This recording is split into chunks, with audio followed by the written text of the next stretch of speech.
Cool. All right. So, thank you for sharing.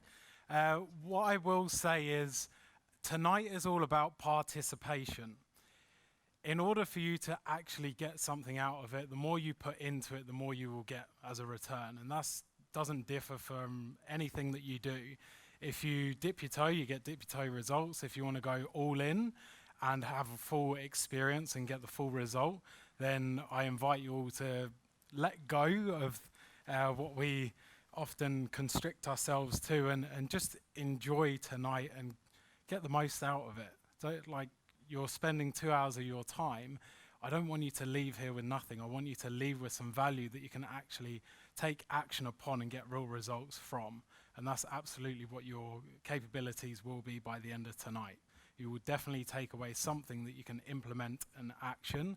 This isn't a workshop where I stand up at the front and say, these are the predictions of the future and this is this. Honestly, I've been to so many shitty events in crypto where people share the predictions of the future and then you leave and it's like, great, I'm no better off than when I started.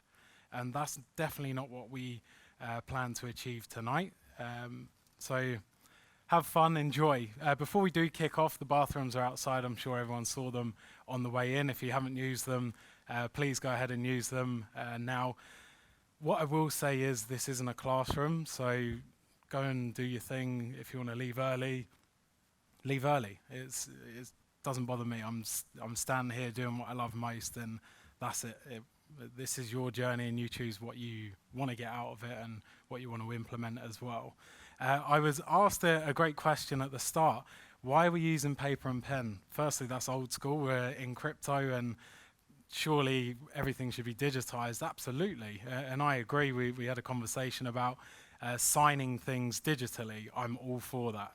I live in the digital age, but what I also know is a lot about the brain. That's where I spend a lot of my time outside of crypto, brain development, personal development, everything. Some of the experiences, I don't know if anyone follows me, but you see some recordings that I did recently, sharing some pretty deep experiences that I've been through as well, which is cool. So what I will say is that this is about your brain and the way that it functions. So if you take pen to paper, then what you start to realize is your thoughts come out in a process and your brain works a completely different way from tapping on a phone screen or a computer like we do each and every day.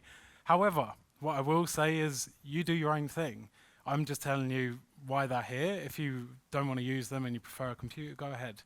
Again, I'm here just sharing, so you do your thing and I'll just share mine. So, what you'll realize is tonight I want to engage with you guys as much as I can. And I want you to actually do things and take action upon things rather than just sit here and passively listen, because we get to the end of it and you're like, okay, I didn't get anything out of that. So if everyone wants to quickly pull out their books now, flick open the first page and quickly answer these two questions. There's nothing deep or complex about any of the questions that I ask. And someone asked me, is there a test at the end? I assure you there's no test, just the test of yourself in there.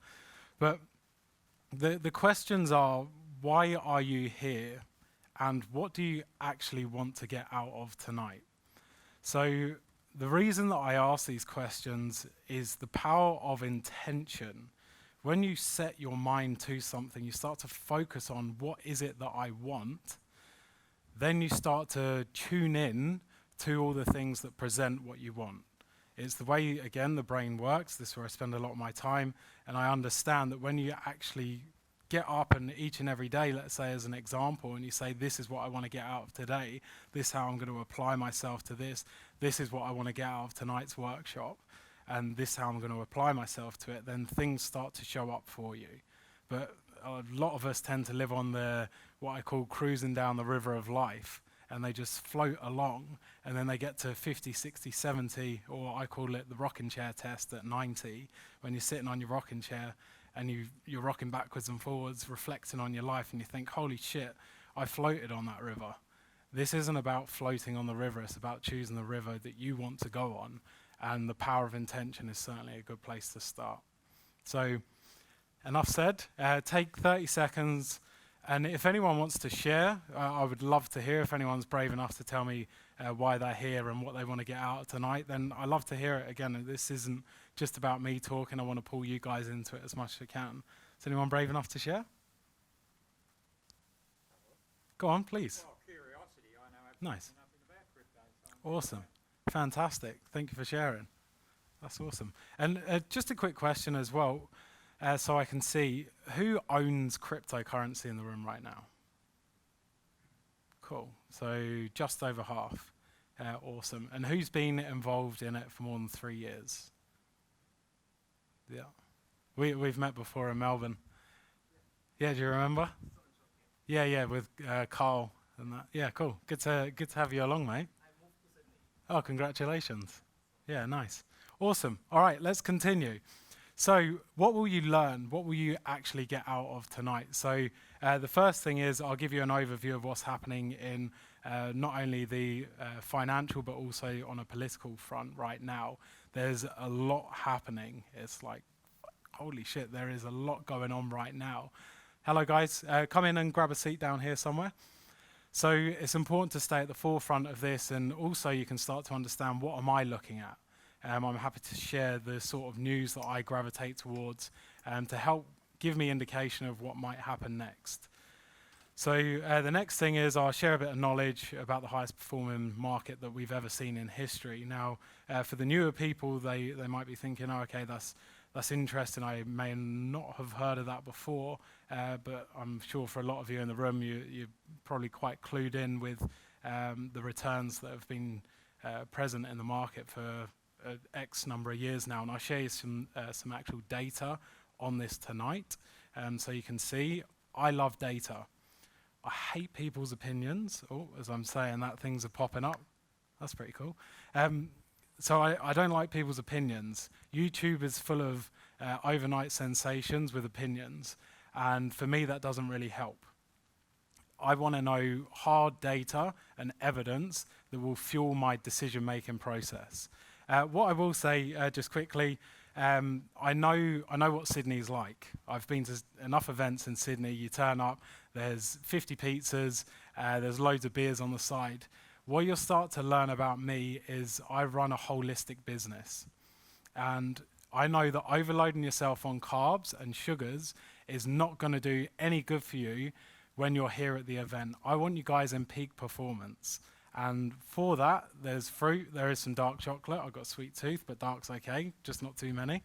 And that's what this is about. It's you cannot be an incredible trader, and I'll talk about this shortly. You can't be an incredible trader if your health is low, if you're with high levels of stress, and your energy levels are low all the time. You're competing against other people, and unfortunately at times also bots that are trading on algorithms too. So you need to be in peak performance in order to actually start to engage on a higher level, and that's what this is about.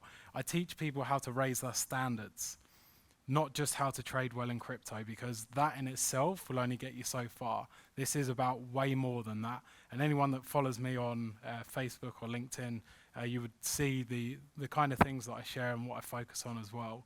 And it's not limited to anything. Trust me, I will do anything to get ahead of the market and be in a higher state of consciousness to perform and compete against other people, and it's something I share with my clients too. So I don't care how much crypto you have. I don't care if you've got multi-million dollars worth of crypto. If you don't know how to safely manage it and minimize your risk in the process. And I say that, I'll share some stories tonight because I know so many occasions and I have some stories to share. I've got battle wounds, I promise you. And I know that there were certain things that I did where I took unnecessary risk. And I do not want anyone to leave here tonight taking unnecessary risk. And you'll notice that I talk about the risk minimization and safety and the strategy around that before I start talking about, okay, you can retire tomorrow. Because there's too much of this shit in the market where people are telling you, oh, you can get rich quick and you can do this and you can do this. Can you? Absolutely you can when you have the right strategies in place. Again, it's the highest performing market and data will show you, not my opinion. But at the same time, it's really important to understand how to minimize your risk in the process. Otherwise, you will lose your money as quickly as you gain it. Hello.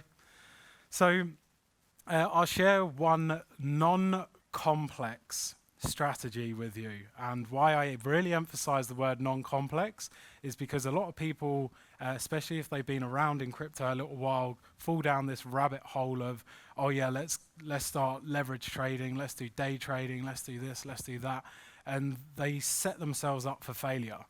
And then when they do fail, because it might not happen the first time, the second time, the third time, it might be the fifth time, hopefully it happens the first time so you learn quickly and don't start stacking more money in the process. But people set themselves up to fail because they take on these such complex strategies that they cannot consistently implement into their day-to-day lives. Who here is a full-time cryptocurrency investor? No one. So that is the problem, because people work in a full-time job, but they want to take on strategies that are for a full-time equivalent of a job, day trading or how you do your analysis and investing.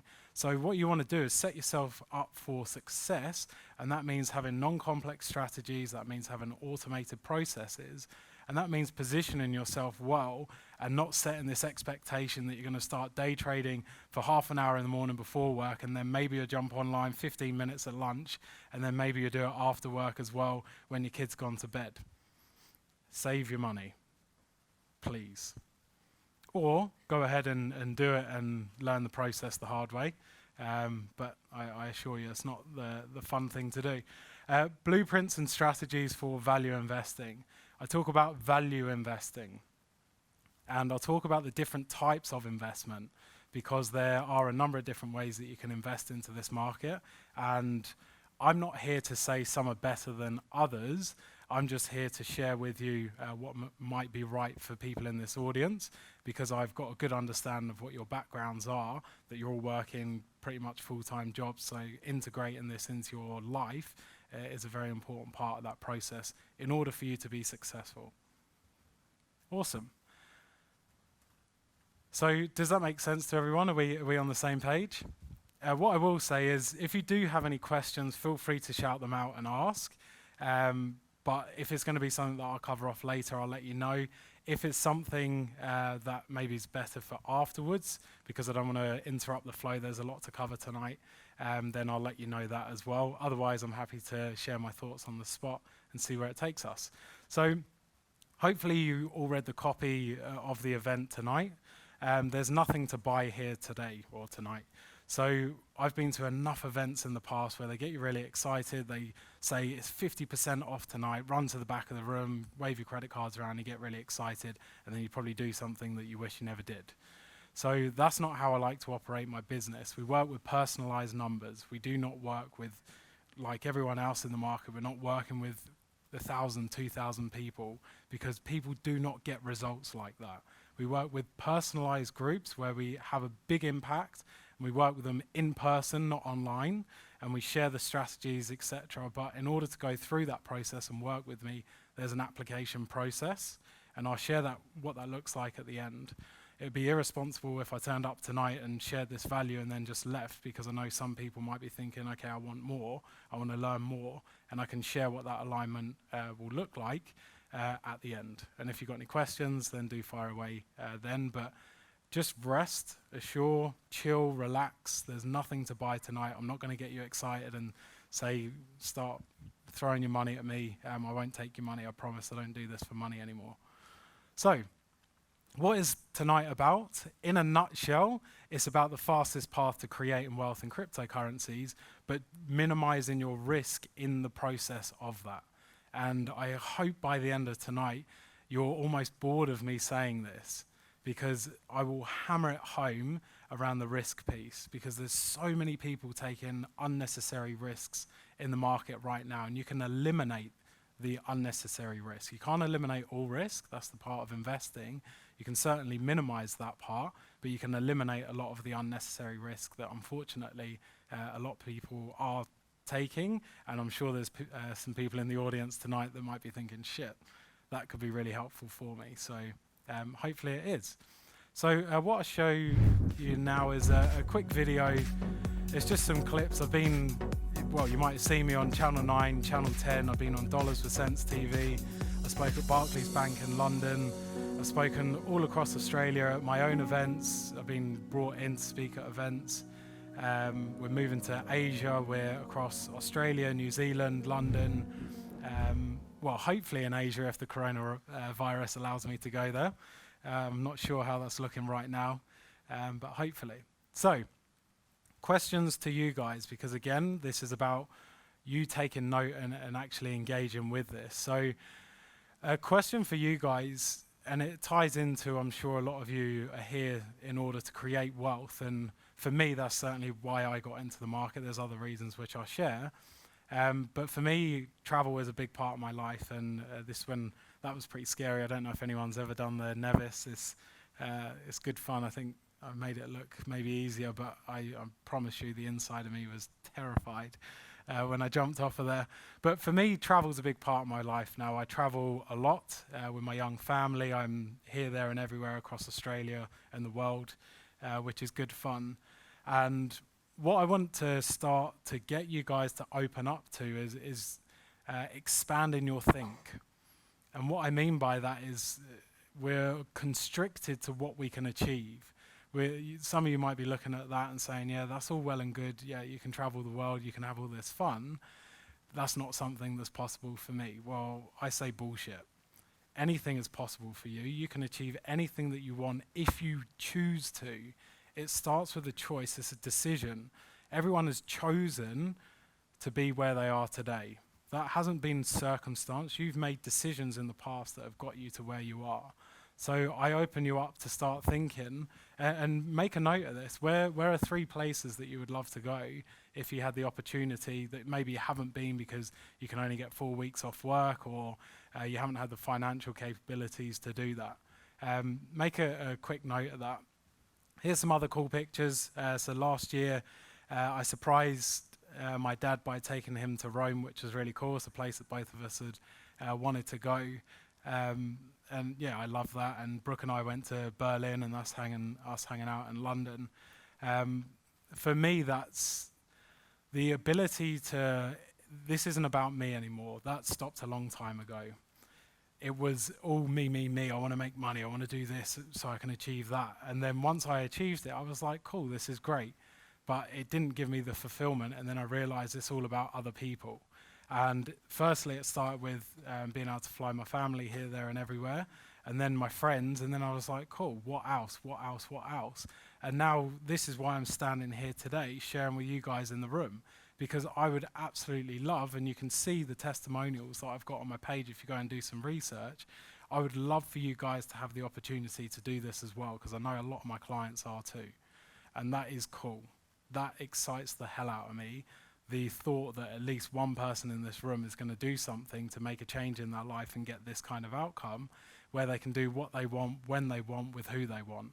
And I'm not saying this is right for everyone. Some people might not want to do this, but certainly I know a few people in the room might be excited by this. So expand your think, expand what's possible, but do take a quick note if everyone wants to pull out and make a quick note of 3 places that they would love to go and maybe who they would love to take, and start putting this into reality.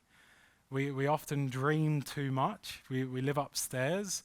Now let's actually start to action things and be clear on what it is that we actually want.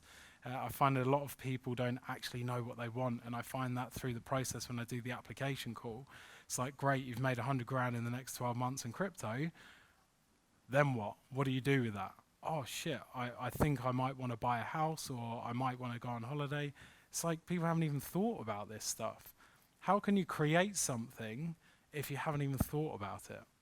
So I don't say this for fun. Like, please do make a quick note on this while I have a sip of water.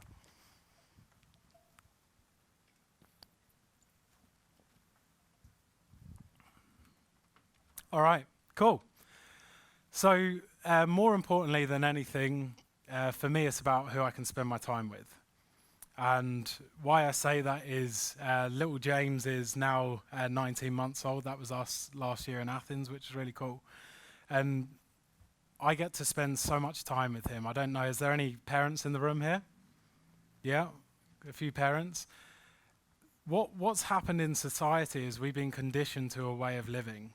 We've been told that you should go to work Monday to Friday from, for me, it used to be 7 till 7. And it wasn't until I was like, this isn't right. This isn't why I've been put on this planet to do what everyone else is doing and just be a follower. So I made a decision to go against the grain and do something different, and it worked out pretty well. Yes, I took a calculated risk around it, but things worked out well because I spent a lot of time developing myself to get to that position. And it's the same again, everyone has that opportunity. But where this really started for me, a very quick snapshot before we move on. My dad, the bald guy here in the bottom left of the screen. So I grew up in London, as maybe you can tell by my accent, and I assure you I didn't grow up in a privileged background. I remember my dad working 3 jobs to get ends to meet, and so he could start growing our future. I didn't grow up with a silver spoon in my mouth, couldn't be further from. And for my dad, working 3 jobs was what he was conditioned to do. Trade my time for money, that's how I can start to build and develop. But the reality is behind that, and exactly why I spend so much time with my little boy now, is I never got to see my dad, and I told him that at 10 years old. I never get to see you because you're always working. And as a parent now, I would literally feel crushed if James turned around and said that to me. I couldn't even imagine the emotion that I would have from that. But where it got worse was 2 years later, he continued to do the same thing because he had a vision. I want to make a stable life for the family.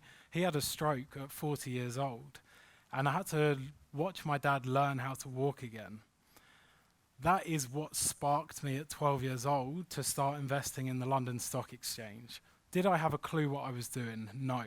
But what I did have a clue about is that I did not want to work for money and realize that this was the only way that I could do things. This was my restriction in life. And that was the point that I made a clear decision that I'm going to do something different here. And obviously that led to my career in finance and then transitioning into cryptos in 2014, which, as you could imagine, I moved everything out of stocks and shares and put it in crypto because I saw the writing on the wall, and it turned out pretty well for me. So take a second to actually think about this.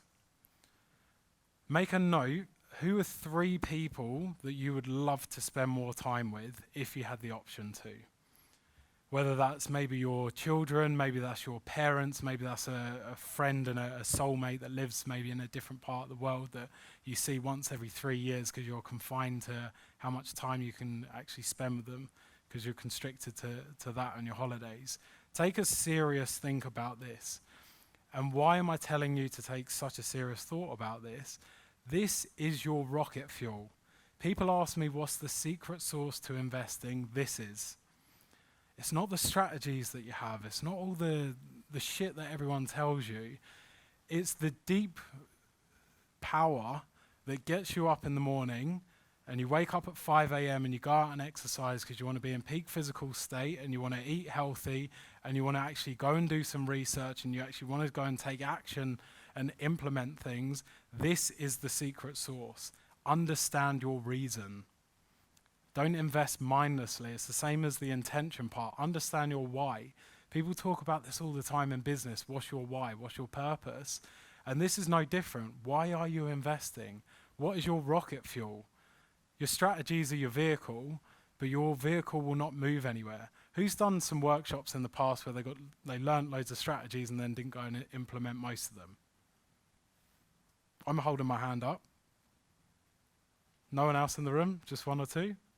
Cool. We've got some honest people and maybe people that aren't sure.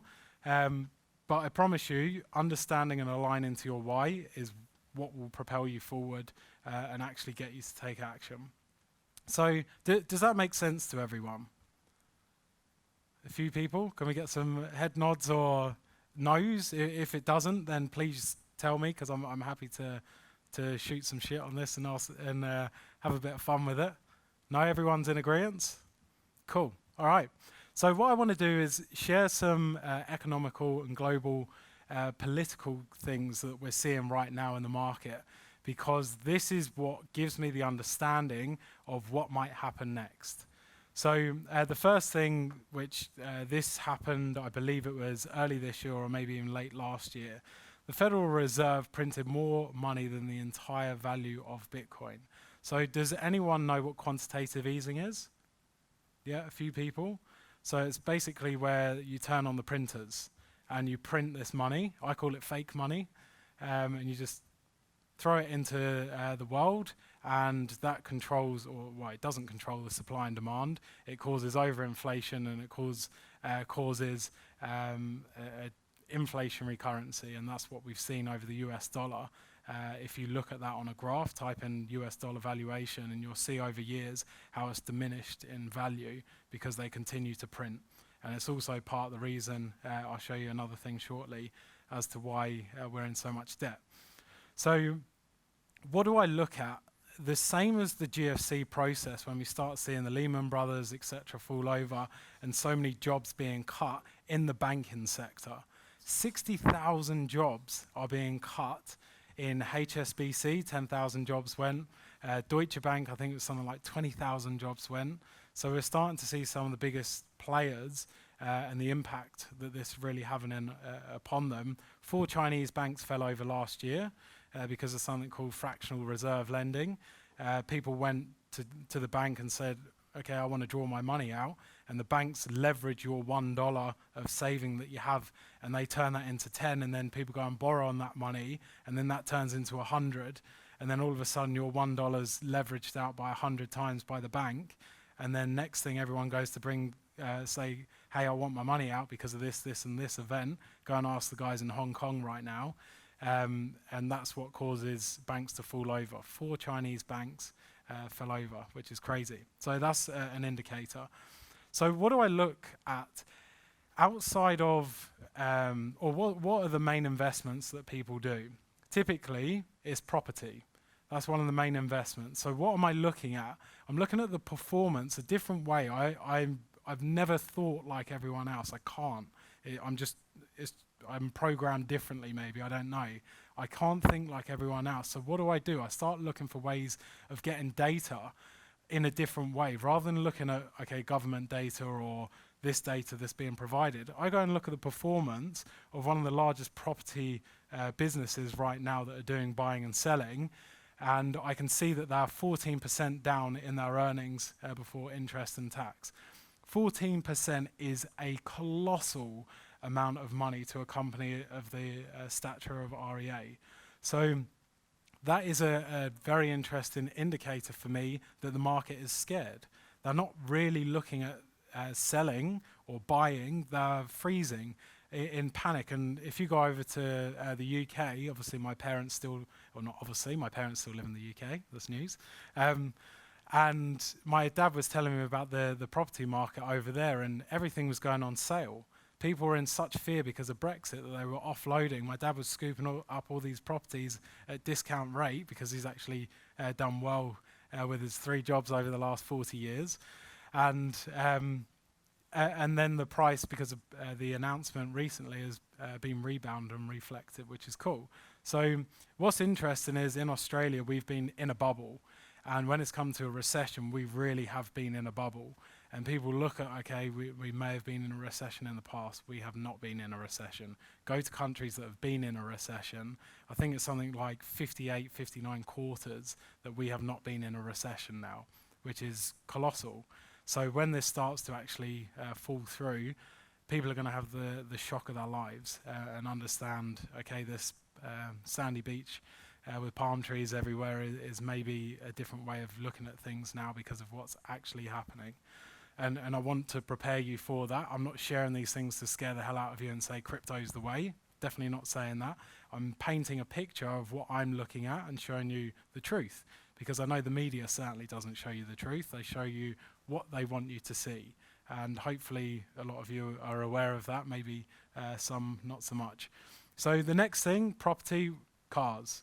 People go and buy cars that they can't afford because we have to uphold a certain image for some reason. And that's how, again, we've been conditioned to live. So people go and leverage their self up to the eyeballs on interest on cars, which to me is just a crazy thing in itself. But 18 months in a row, new car sales have fallen.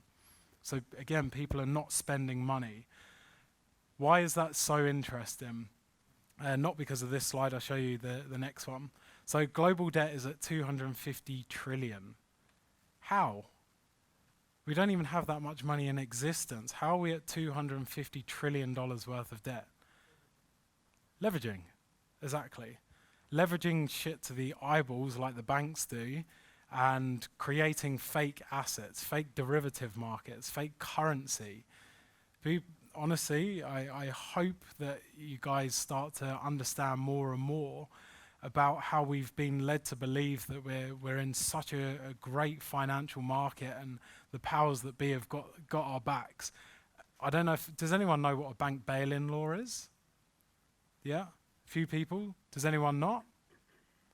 Yeah, a few people. I'll share. This is a great opportunity. A bank bail-out is where the government will step in and help the banks should anything happen. A bank bail-in law, which was passed in Australia on Valentine's Day, I believe it was 2018, when apparently no one was in the Senate and they quickly pushed it through.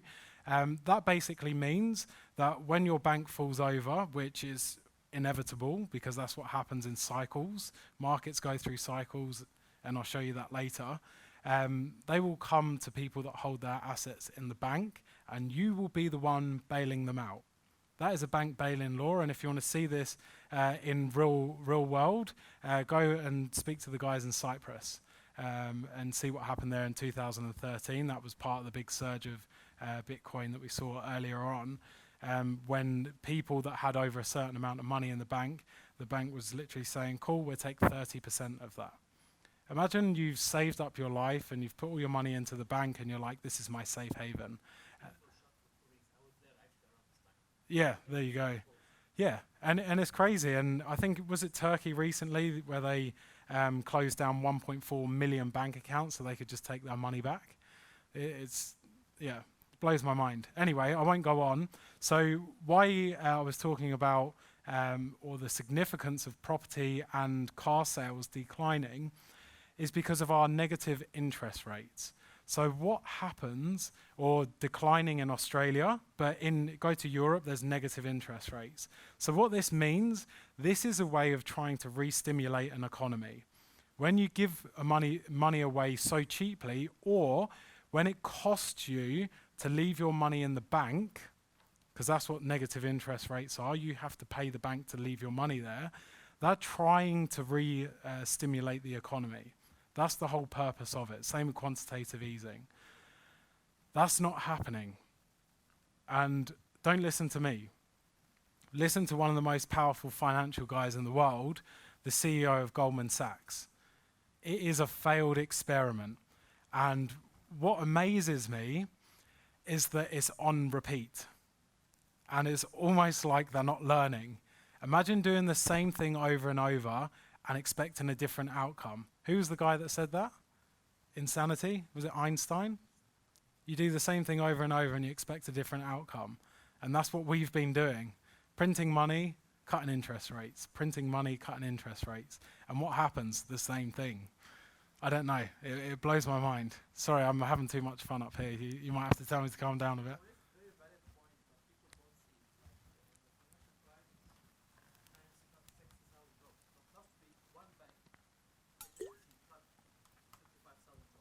Wow.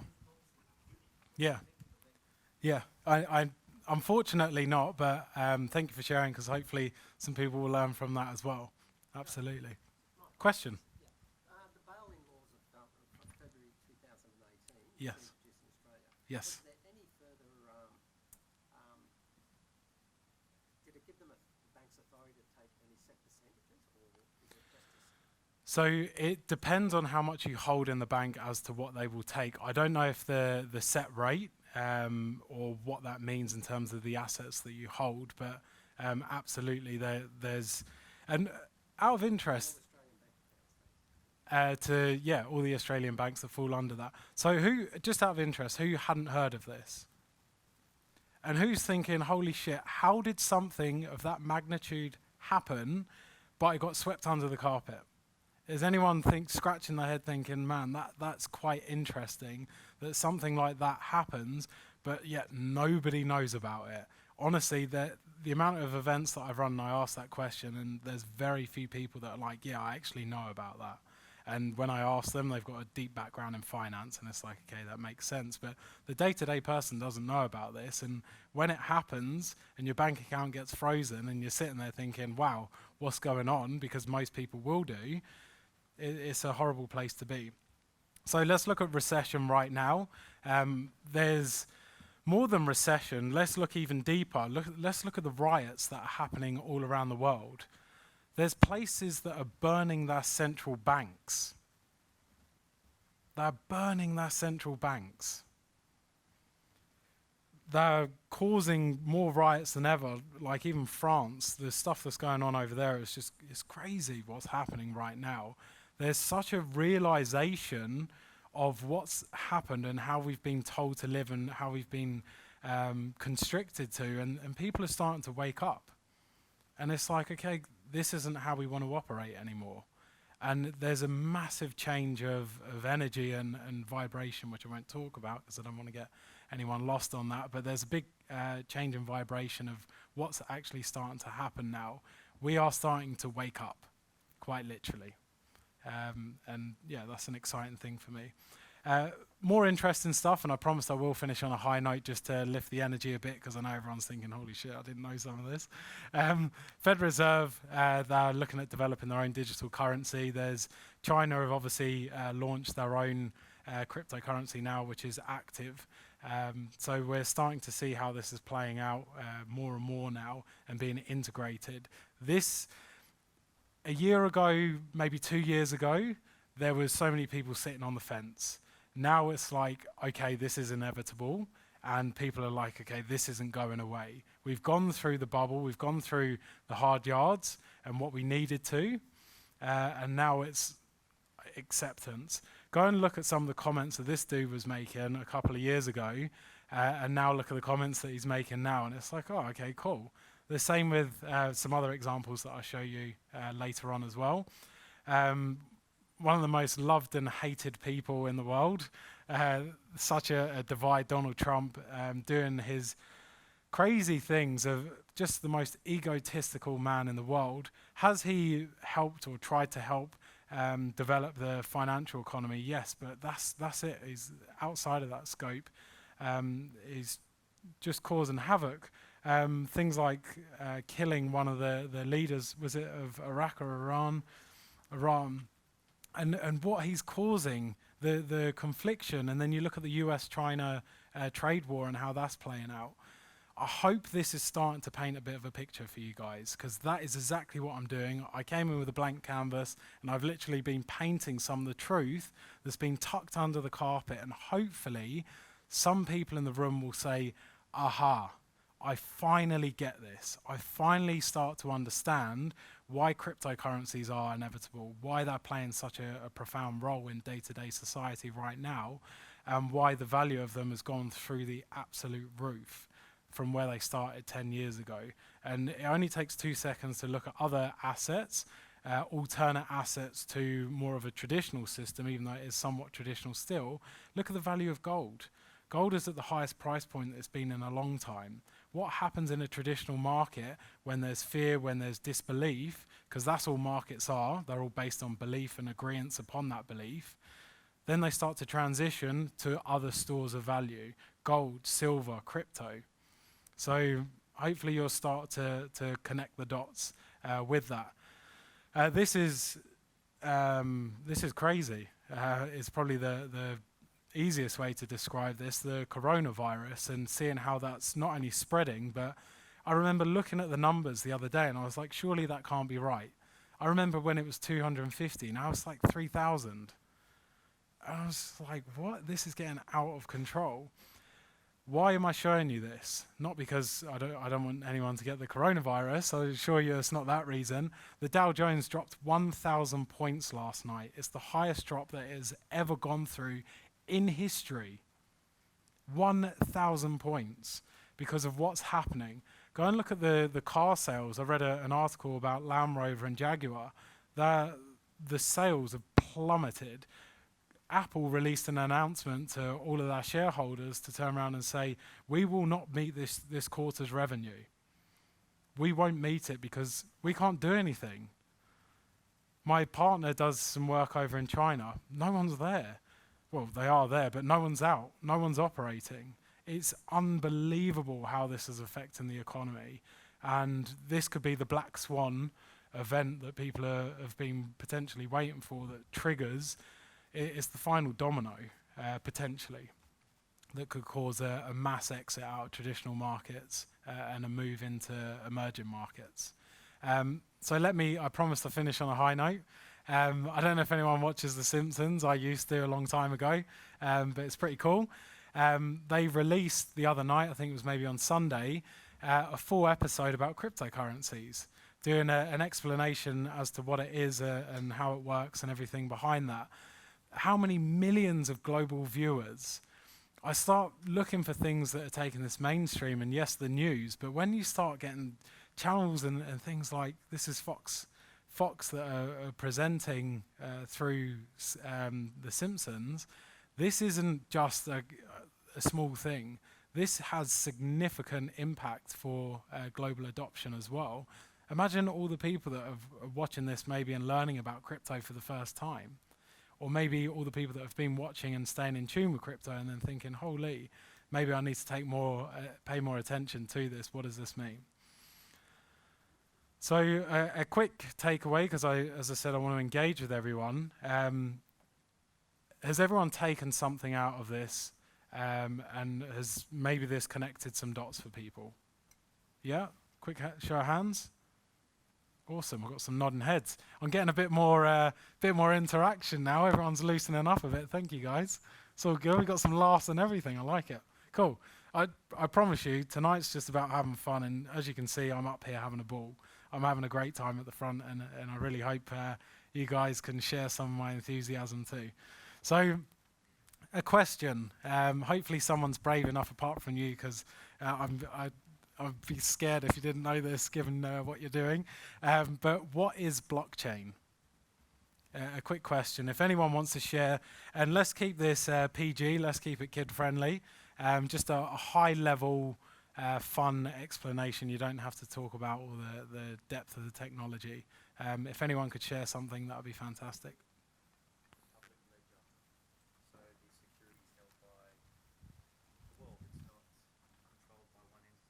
Awesome. I love that. Fantastic. Can we give him a clap? You're welcome to take a bow. I can take it for you. Awesome. I love that. Yeah, but that's fantastic, because the truth is you need to know depth, but you don't need to know, you're not developing a blockchain. And this is where I think this is the resistance that people have. It's like, oh, I want to invest, but I don't fully understand it. As long as you understand the basic concept and why it's prevalent, and also the positives and also the downsides, because there's limitations, then you're putting yourself in a good position to invest. You're not building a blockchain, so don't worry about the deep technicalities of it. You just want to understand, what do those technicalities mean? And that's hopefully will release a bit of energy for some people in the room thinking, phew, that wasn't what I was expecting to hear. So you touched on it, you pretty much hit the nail on the head. I'll explain it, I'll keep it nice and easy and friendly. So back in the day, paper, our accountants used to make debits and credits in a book. Then when the internet came out, that went online. Now when blockchain has come out, that's gone online. All the transactions are visible. You just don't know who is the end user, the sender and the receiver. So it's a public ledger, which means, or I'll share why that's so important in a second, but if something's all public and the information is there and it can't be tampered with, it can't be manipulated in any way, that opens up a new vision that we've never seen before, and that in itself is really exciting. And I'll touch on decentralized. There's so many buzzwords, and decentralized is certainly one of them. I've got a whole separate slide on decentralization, so everyone can start to understand why this is not just a buzzword. It means a lot more than what meets the eye. So all transactions recorded are immutable. All this means is you can't go in and undo a transaction. And anyone that's been in the industry a while, you might say, yeah, there's been cases of this. There has a long time ago, and hopefully we've learnt from that. But the transactions that go on, you can't undo. So let me give you an example. Has anyone heard of credit card chargebacks? Yeah. So if you do a transaction, if you want, you can just call your bank and say, let's roll that one back. And that's the fear of a lot of retailers, that they offload their goods and they're hoping that the person, they've got a 180-day window, doesn't go in and just do a credit card chargeback. And that does not happen. That cannot happen in this industry, which is a fantastic thing. And I'll give you more examples around this shortly. It's a trustless system, very confusing. What that means is that you don't need to trust people in the transaction. The trust is built into the network. And that is such an exciting thing when you start to look past just financial and you start looking at assets and moving assets around, knowing that you don't have to pay a solicitor and someone that wants to sit in the middle just to shuffle some papers and put a 10% fee on doing that. That is going to have a huge impact in those markets. Only allows the authentic transaction. And I did pull out the figure. It was a long time ago because I remember looking at this thinking that would be helpful. But the amount of money that is transacted through counterfeit money, and I'll show you a video shortly, is mind-blowing. There is so much money that's used on a day-to-day basis in cash, in fraudulent activity and counterfeit.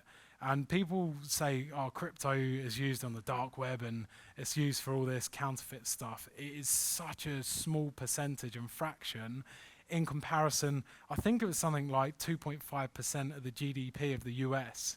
It is used through counterfeit and fraudulent activities, which I was just like, holy shit, that is a considerable amount of money.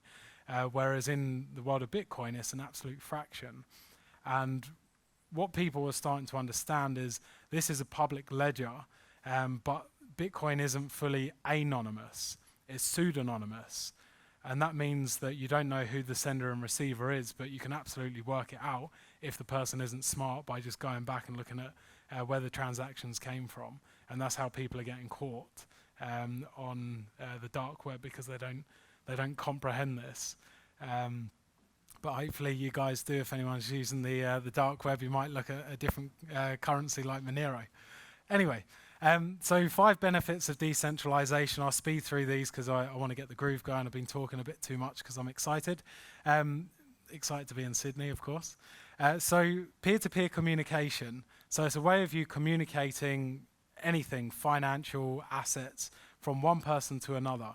I will send someone some free crypto in the room tonight, hopefully someone that doesn't own any, but if it goes to someone that does, it doesn't matter. You'll see that that goes from me to you almost instantaneously. It does go through a network to verify that it's a legitimate transaction, but you'll see the speed of that process. It's not like going to a bank and giving them money and then the bank sits on it and says, okay, this is the sender, this is the receiver, we'll save all of your data, and we've got access to all your private information. It's not like that. No one has access to the private details behind it.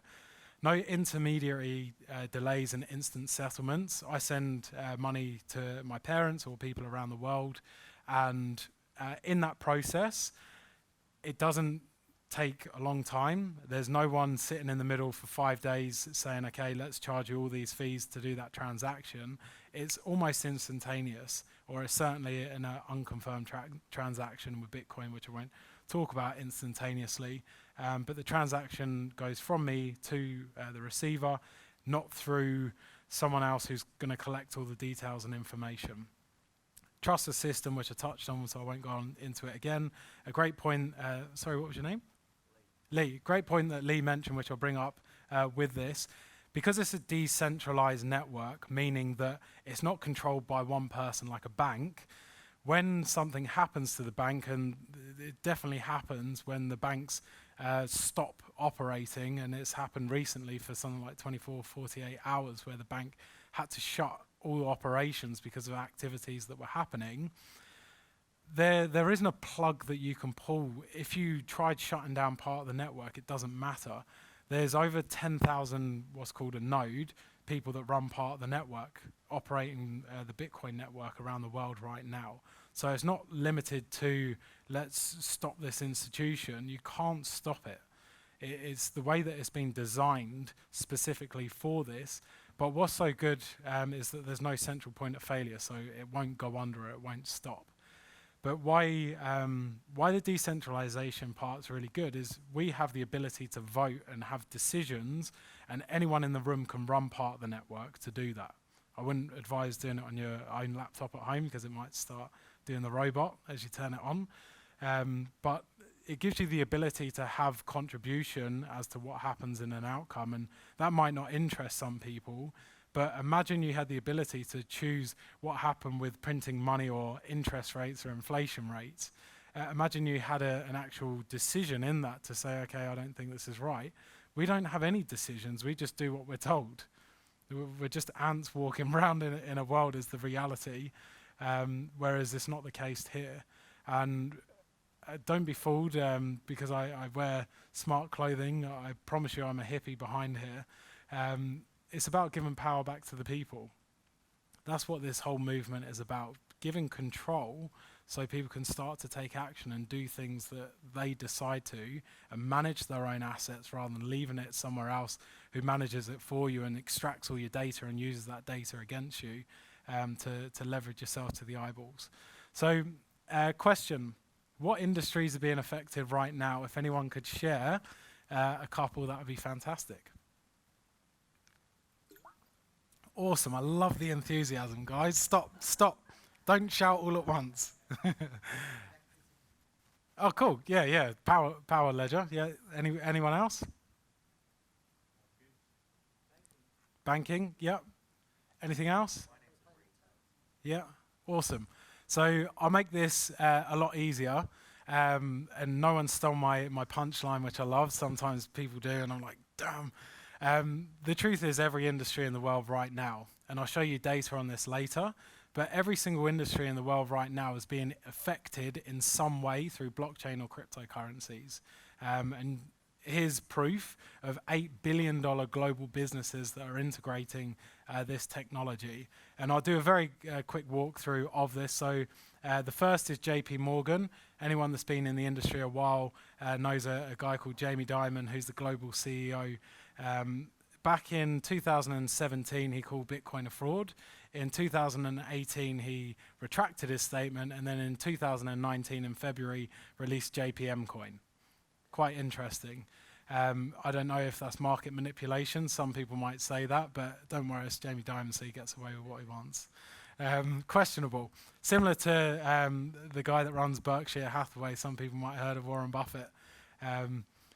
I will share a very quick story. I don't ever share this, but under his companies, he had a company that were rating through the GFC. They were rating the products and rating them AAA to say they're good quality, you should invest in them. Warren Buffett was. His company, that means Warren Buffett was. So he was rating all these products as AAA, which means the pensions especially were investing into them. And then when they did some further investigation, they realized that these definitely weren't AAA. And he was at the head of a large part of this scandal, because it is absolutely a scandal. But did he get a slap on the wrist? I don't even think so, because it's Warren Buffett. It's just unbelievable. But anyway, he's using it for his diamonds, authenticity of diamonds. So artwork, expensive products like diamonds, jewelry, etc., are all being put on the blockchain, which is cool. Microsoft have been accepting Bitcoin as way of payment since 2014, which is pretty cool. Apple have been integrating it. Wells Fargo, Bank of America have the highest patents in the world for their credit area as well, which is very interesting. So I'll share a bit more about Wells Fargo and Western Union in a second, if I remember. So who's going to be as brave as Lee and share a one-liner as to why it can't be Lee this time, because I don't want you to take all the glory. But what are cryptocurrencies? Does anyone want to give me a one-liner? You're smiling at me. I feel like she's itching. Anyone want? Yeah, awesome. Yeah, cool. Fantastic. So I've kept it really easy. I've called it digital money. It's not classed as money.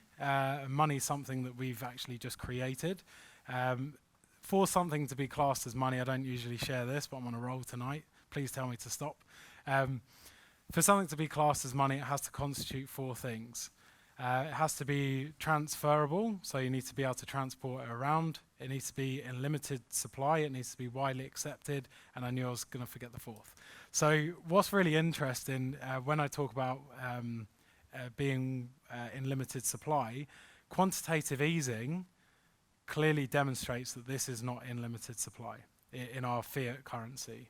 And that is a bit of an issue in it. So high level is digital money, all built on, or nearly all built on a blockchain. So they've got all the benefits of what I mentioned before. Deflationary, meaning that a lot of them do have a limit to the supply. So they're not just going to go and print more and create more. It's not how this market has decided to operate. And that, if you look at basic supply and demand, if the supply doesn't ever increase and demand goes up, what has to happen to the price? And I'm not saying that that is going to happen, but I'm just saying that the fundamentals of supply and demand is why this is so powerful when it's a deflationary currency with a hard cap and a limited supply behind it. Global currency, I travel a lot. I try spending Bitcoin here, there, and everywhere that I can.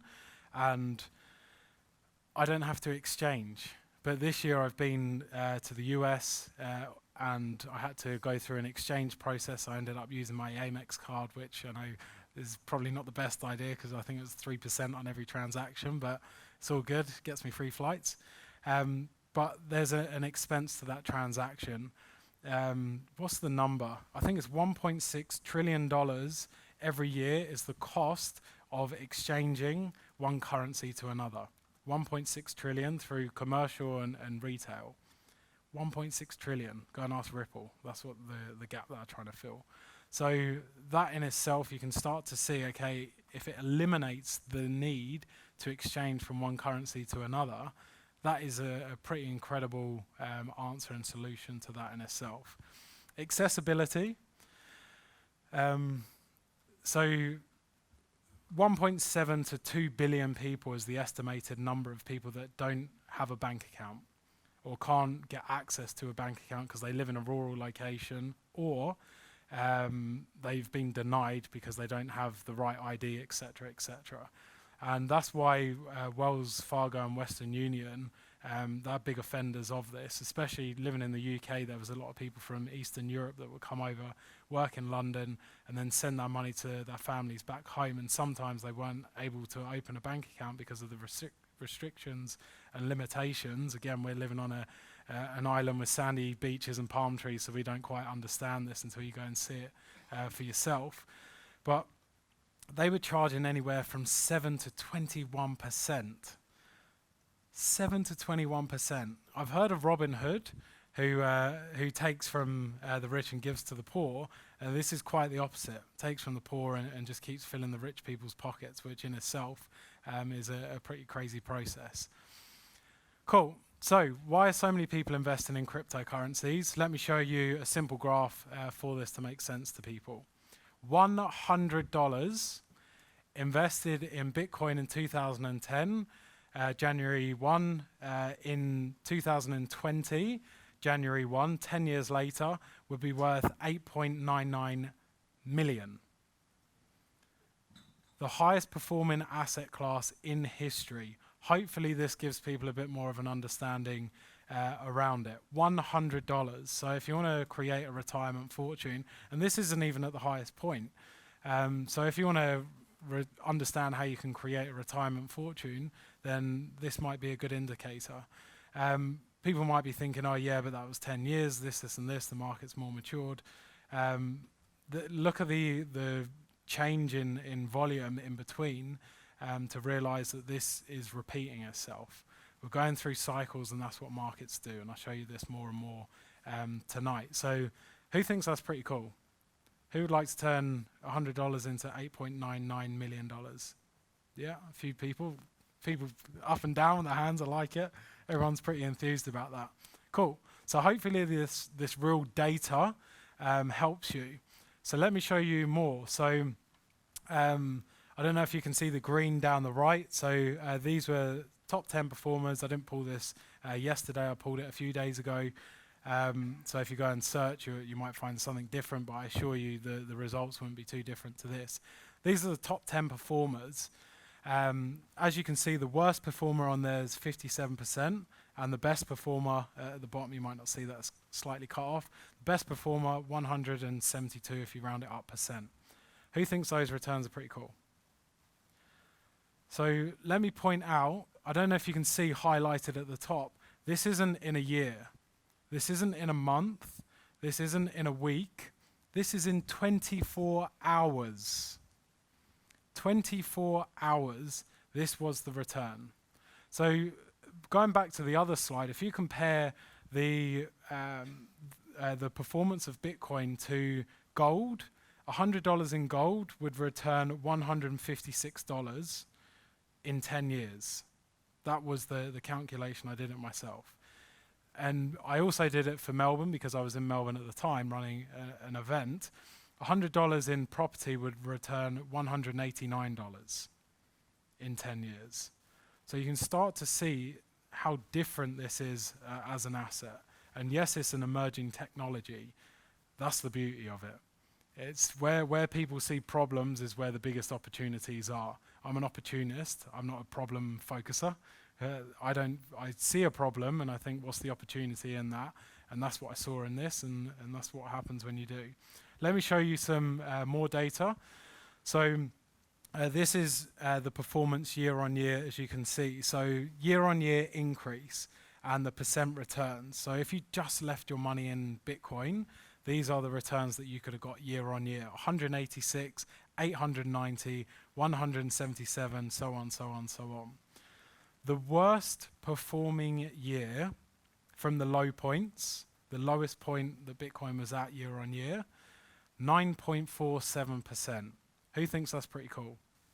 The worst performing year that we've had. Let me put this in a different way. If you leverage yourself up to the eyeballs and decide to invest in property where you take on a huge risk, especially in the market that we're currently in, put in a colossal amount of money, if you're lucky, and especially not in Sydney, go and look at the data, Sydney's in a declining property market right now, you'll be lucky to get 6 to 8% return in property. Lucky. The worst performing year that we've had has outperformed this. The worst performing year. Yes, buddy? It just seems to contradict what you said before about Go on. it being deflationary. How does it contradict that? Well, when the increases are so great, I mean, that's endemic of inflation, isn't it?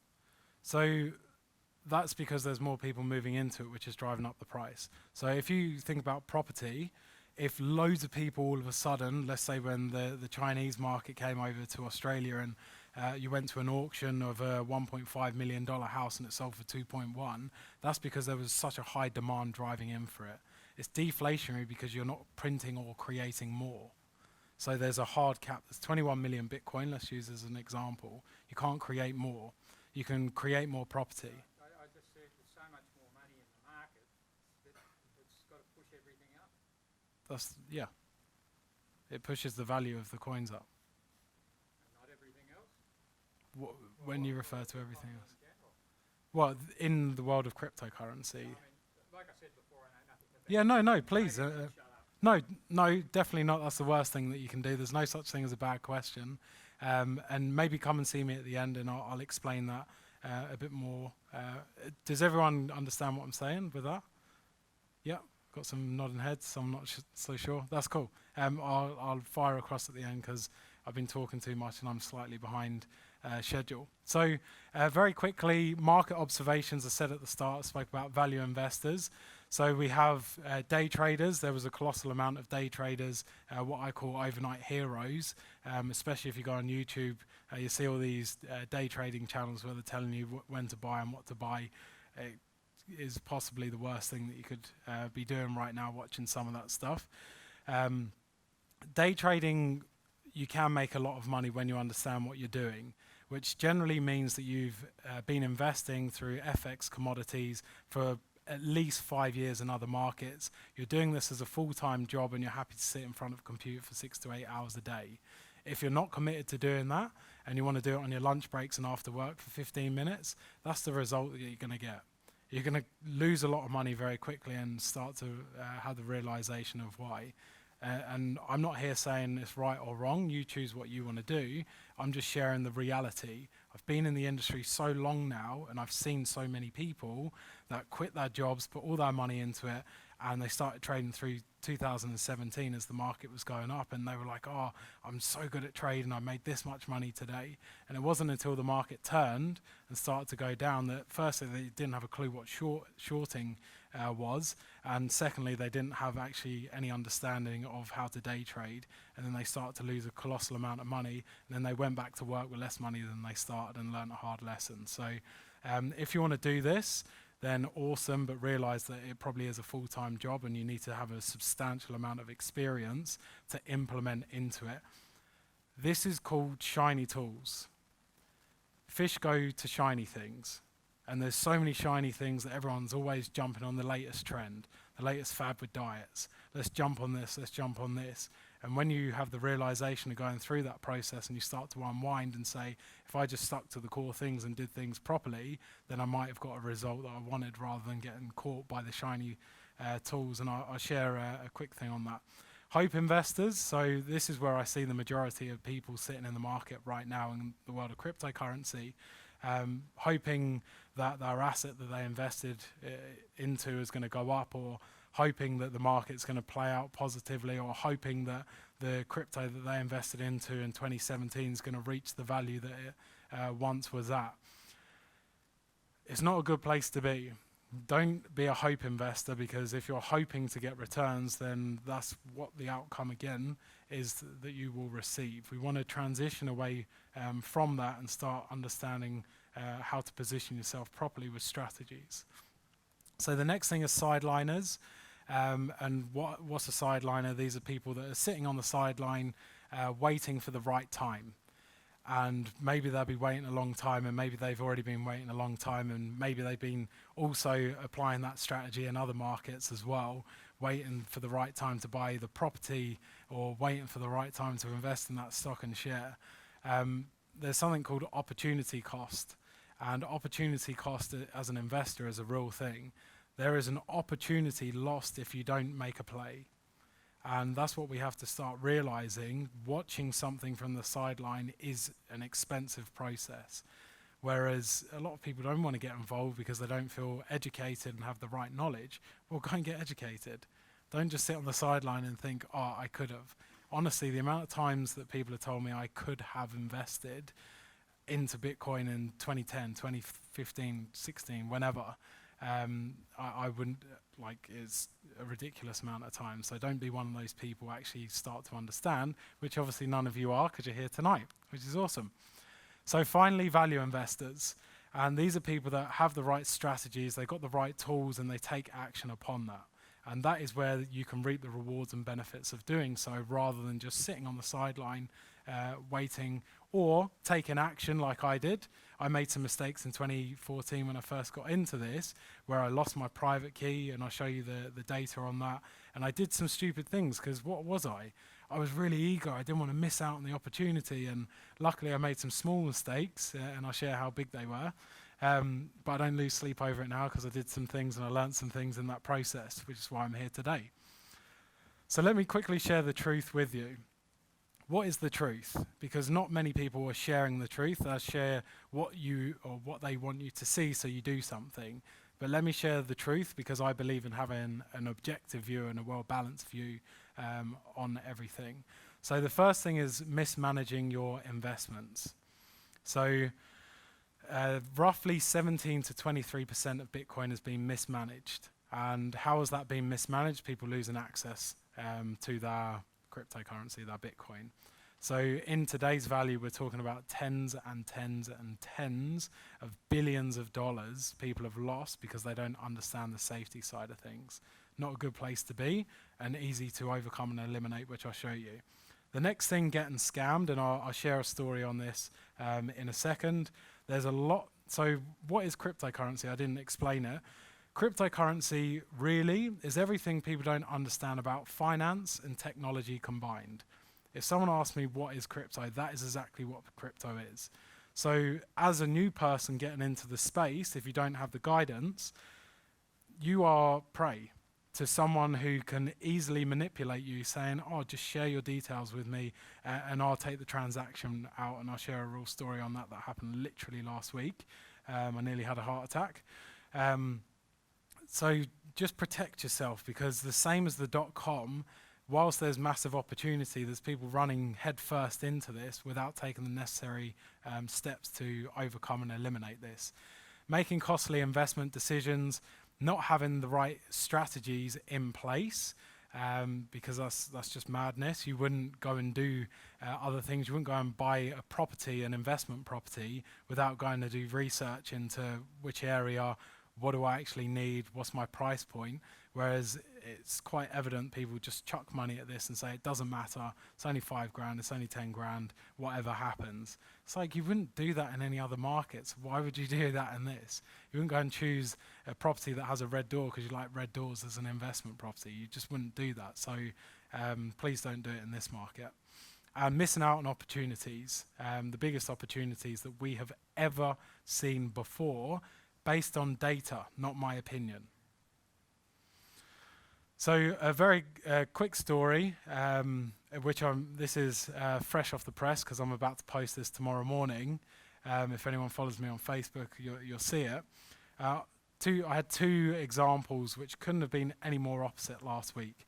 One was someone who shared with me how they got scammed. And that person is unfortunately very close to me, who I've actually given guidance to in the past, and I couldn't believe that he didn't listen to what I said. And no wonder he was so sheepish when he told me, or when he sent me his ledger to say, can you have a look what's on it? And I was like, it's empty. So when you get emailed by someone to say, okay, I can start day trading for you and I can make money in a market that's flat, and then you have phone conversations with them and they're very charismatic, and then they turn around and say, oh yeah, it's just $250 to get started, just share your details with me and I can just take the money, the Bitcoin out of your wallet, don't worry. And for some people sitting in the room, you might be thinking, oh my God. But when you first start, you don't know. You think, oh yeah, this person's really trustworthy, I can't wait to make all this money. I think it was about 10,000 US dollars that was taken from a $250 investment. And they were like, oh, it doesn't matter, like it was only $250. And when I was like, wake up, you gave them access to your whole wallet and they just stepped in and cleared the whole thing out. I literally was almost in tears looking at this, because I said to them, don't do this. And they obviously went ahead and did it because they know better. Some people always seem to know better. On the flip side of that, in the same week, I had one of my mastermind clients tell me that he's hit his 3-month goal, his 90-day goal, in 30 days. And I was like, how much of a contrast is that to have the complete polar opposites in a week? And that is cryptocurrency. If you want to buckle in and ride the roller coaster, it will be the worst thing that you can ever do. If you want to observe and understand to watch the roller coaster, and let everyone else feel sick going up and down, and you understand what the next turn is because you're one step ahead of the play, that's where I like to stand. I'm someone that sits from the sideline and watches to make my observation, and then I make my play. I'm not going up and down on the roller coaster because I don't like roller coasters. I feel sick. Not a good place to be. Does that make sense to everyone? Yeah? Cool. So, can we get everyone to quickly stand up and just shake out? Because I know sitting here, you're taking a lot of content and information on. Let's maybe do some fun actions just to lighten the energy and the mood a bit, because I know sitting down, taking this on can be a lot to take on. If you do want any water, use the bathroom. There's fruit there and there's some dark chocolate. Go and help yourself. I will continue with this, so when you're ready, take your seat again. But I just want to release the energy to keep us all engaged, because this certainly isn't what we've learned at school, to sit down for hours on end. Something similar anytime soon, because obviously I've not something online. Online? Yeah, I can send you Can that. I message you maybe on Facebook? Yeah, just on the Joe Shew. Cool. All right, so I will continue as you guys are doing your thing, so we can keep some movement going. So a question for you guys, if everyone can stay engaged as they're floating around. What is one thing that stands above all others when it comes to being a successful cryptocurrency investor? One thing. If anyone can shout any ideas out. Control of the emotions. Awesome. You've pretty much hit the nail on the head. That's part of it. So I'll jump straight to it. Congratulations on getting that. So what I'll do now, if when you're ready, come back and grab your seat, please, so we can keep the party moving. What I'll do now is I'll quickly share our proven 5-step process to actually understand how to master cryptocurrency in its simplest form. So everything that I do is taking something complicated, making it simple for the day-to-day person to understand, because if you don't understand it, you're not going to implement it. Does that make sense to everyone? Yeah? All right, cool. So people floating to the back, if you can make your way over, that would be awesome, and grab your seat so we can continue. So step 1, the foundation. You wouldn't build a house without having the foundation, because the house might stand for a month, it might stand for 6 months, but at some point it will fall over. And this is what happens with investors. They don't build a solid foundation, so they end up falling over. It is inevitable. It will happen at some point. So it's really important to understand how you can transition away from acting like this and put yourself in a really solid place to get some really cool results. So I'm sure everyone's heard of the Pareto principle, and it absolutely plays out in the world of cryptocurrency investing. 80% of this is investor psychology, 20% of this is strategies. Let me ask you a question. If I gave everyone the same strategy in the room, would you all get the same outcome? So that's a quick light bulb moment. That makes a lot of sense for people when I say that. So, and that's why I spend so much time on personal development, understanding the brain, understanding consciousness and how I can connect in more. Because realizing that everything's just made out of energy, and I don't want to lose people here, but everything is made out of energy. Money, our thoughts, the floor, everything. So when you understand that you can actually start to control this and how you think and what you attract, your bank balance will grow significantly. And some people want to understand this, and some people are just like, okay, I'm not ready for that, and that's okay. So 3 key shifts. This kind lady shared, emotion versus strategy. Talking about the roller coaster, so I won't touch on this too deeply, but if you emotionally invest into this space, it will be a roller coaster, and it will be an unpleasant one. If you have a strategy and you follow that and you understand why you're building this strategy and realizing that this does change over time, that puts you in a really good position to transition away from doing what most people in the market are, being an emotional investor. The next thing is awareness versus ignorance. If you are not understanding, and that's why I share the thing at the start, if you're not understanding what's happening in our reality right now, external to crypto, as well as internal to crypto, then you're not positioning yourself well for the outcome that you could, or the opportunities that you could obtain. So through an example, through 2017, as we were going through the bubble, everyone was just looking at crypto. They were hearing people buying new Lamborghinis and going on these cool holidays and buying yachts and all the fun stuff. A few people might know what I'm talking about. And they were completely blind as to what was about to happen next. They were ignorant. And that's okay. Hopefully some people have learned a lesson, they won't do it again. New people might not know what I'm talking about. But I promise you now, unless you have awareness of what's happening in history and in current markets, external to crypto as well as internal, and I assure you I spend more of my time external to crypto right now than I do internal, because I know what's going on and how that's going to position my next place. Education versus speculation. If you want to speculate in a speculative market, you're better off going down the casino. Honestly, the odds are better. if you want to become educated and understand what you're doing, then that positions you really well to take advantage of the highest performing asset class that we've ever seen in history. So does that make sense to everyone? Am I talking the same language? Are we understanding? Are we taking stuff away from this? Yeah? Any questions on that? All right, cool. So the second step is about risk minimization. And these steps are in order. I will say that because a lot of people will jump straight to step 3 and then wonder why things start falling apart. So the second step is risk minimization. If you understand how to minimize your risk, then you put yourself in a position of not only maintaining but also building. One of the reasons a lot of people don't invest in cryptocurrencies is because they're so scared about the risk side of things, the risk factor. And some people that have invested still aren't confident in this space because of the risk. Therefore, they're not attracting wealth to them. They're literally repelling it, and they don't understand why. It's because they're not positioned well to accept more abundance into their life. I don't want to lose anyone. I go off on a tangent that some people are ready for, some people might not be. So cryptocurrency is stored in a wallet. That's a question. A quick raise of hands. Who thinks crypto is stored in a wallet? Whether that's an exchange, a hardware wallet, a software wallet, a paper wallet, any kind of storage device. Who thinks that crypto is stored in a wallet? Just put, raise your hands up so I can see. Cool. So most of the room. So this is one of the biggest misconceptions in cryptocurrency.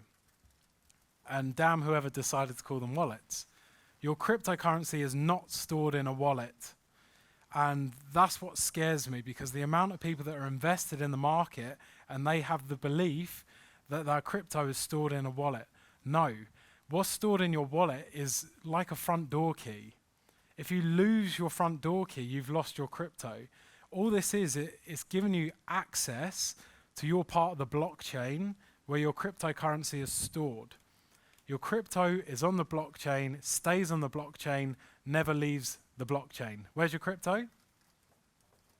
On the blockchain. Cool. Awesome. So that's what people don't realize. People aren't losing their Bitcoin. The Bitcoin does not get lost. Bitcoin stays on the blockchain. What gets lost is your access. It's like losing your front door key and you can't get another one cut. It's like forgetting the PIN code to your safe. And I assure you, it's way more painful knowing that your money's inside the safe, but you can't get it out. So realize that it doesn't go anywhere. People don't lose it, they just lose their access to it. And that's a colossal amount of money, as I've already shared, and that's just in Bitcoin alone. I assure you it's a higher percentage in smaller assets because they're a bit more difficult to manage and maintain. So what I'll do very quickly, I will skip through this, but I will share some stuff. Online versus offline storage, hot and cold storage. I call it online and offline because I don't want to confuse anyone. This industry has a very good way of confusing people everywhere that they can. It's created by tech people that don't understand how to communicate in anything outside of tech, I found. So if you're storing your crypto online, it means it's connected to the internet. If you're storing it offline, it's not. Is that easy? Does that make sense? Awesome. So the first way you can store your cryptocurrency is on an exchange. Never leave your crypto on an exchange. Did everyone hear that, or shall I repeat it? Because I will repeat it. So there's been so many cases of exchanges being hacked or fraudulent activity happening. Go and look at Mt. Gox, go and look at, I think it was CoinCheck. Mt. Gox, they took 750,000 Bitcoin. There was one in, I think it was Cryptopia in New Zealand, where the owner died and the wallets seemed to disappear along with the assets. Go figure. If you leave your crypto on an exchange, the exchange owns your crypto. What is an exchange good for? Exchanging. It's in the title. It's not a way of storing your crypto, so do not store your crypto on an exchange, because if anything happens to your exchange, I think ACX is another great example. That was at one point Australia's largest exchange, which is now halted trading, and I won't go into detail behind the scenes of what may be happening, but some people are going to be quite disappointed as to what might happen next there. So promise me you'll never leave your crypto on an exchange. If you take anything out of tonight, that is it. So a quick video. This is using a software wallet. In this case, it's on a phone. You can have a software wallet on your laptop as well. So Travel by Bit are a company that we've been partnered with in the past, and they've been putting out terminals, so like an FPOS machine, so you can go and spend your crypto anywhere, or not anywhere. It's especially across Brisbane, but now it's moving wider and wider, which is really cool in different cities. I know Sydney certainly has some. So as you can see in this, all I've done is I've done a transaction on my phone. A software wallet, I own my Bitcoin or my cryptocurrencies because I manage my private key, and I also have a seed, which is a way of backing up your funds. So if I lost my phone, it doesn't matter. I use my recovery phrase to regain access. I won't get too much into that, but I assure you that you can lose your phone, but it doesn't mean you lose access to your cryptocurrency in that process. The next way is paper storage. I know some that lost over $1 million worth of Bitcoin in a paper wallet because they had it in their fireproof safe in their basement that flooded, and it turned to paper mache. Quick way to throw $1 million down the drain. So can anyone spot any other problems apart from the fact that this is paper? Can anyone spot any other problems? Awesome. So just to repeat that for anyone that didn't hear, the private key, the code at the bottom, and the private QR code, they're the same things displayed in different ways, are displayed. This is like giving someone your bank card and telling them your 4-digit PIN code and saying, please don't go and take money out of my account. So that's why people don't make multiple copies of paper wallets, because you're certainly at risk to theft. It's paper, people get them laminated, people go to all extents. These are free, but if you're new into this, I would probably advise, there's not many things that I do advise. One of them is to probably steer clear of these to begin with. Where are these good? If you want to use a gift card and send someone $5 worth of Bitcoin as a bit of fun. That's where I think these have their place right now, if I'm honest. But certainly for more advanced people, they have their benefits. But I would probably limit the use of these until you fully understand what you're doing. But bitcoinpaperwallet.com, if you want to go and print one out and have a bit of fun with it, go for your life. Hardware wallets, the fourth way. These are proven to be the safest way in the market right now. So you can plug it into something that's hacked or bugged, it won't affect it. You set up your own PIN code to gain access. You manage your private key, and you can back it up with a recovery phrase, which you are creating when you set it up. It's not given to you, and again, there was another scam with that, believe it or not.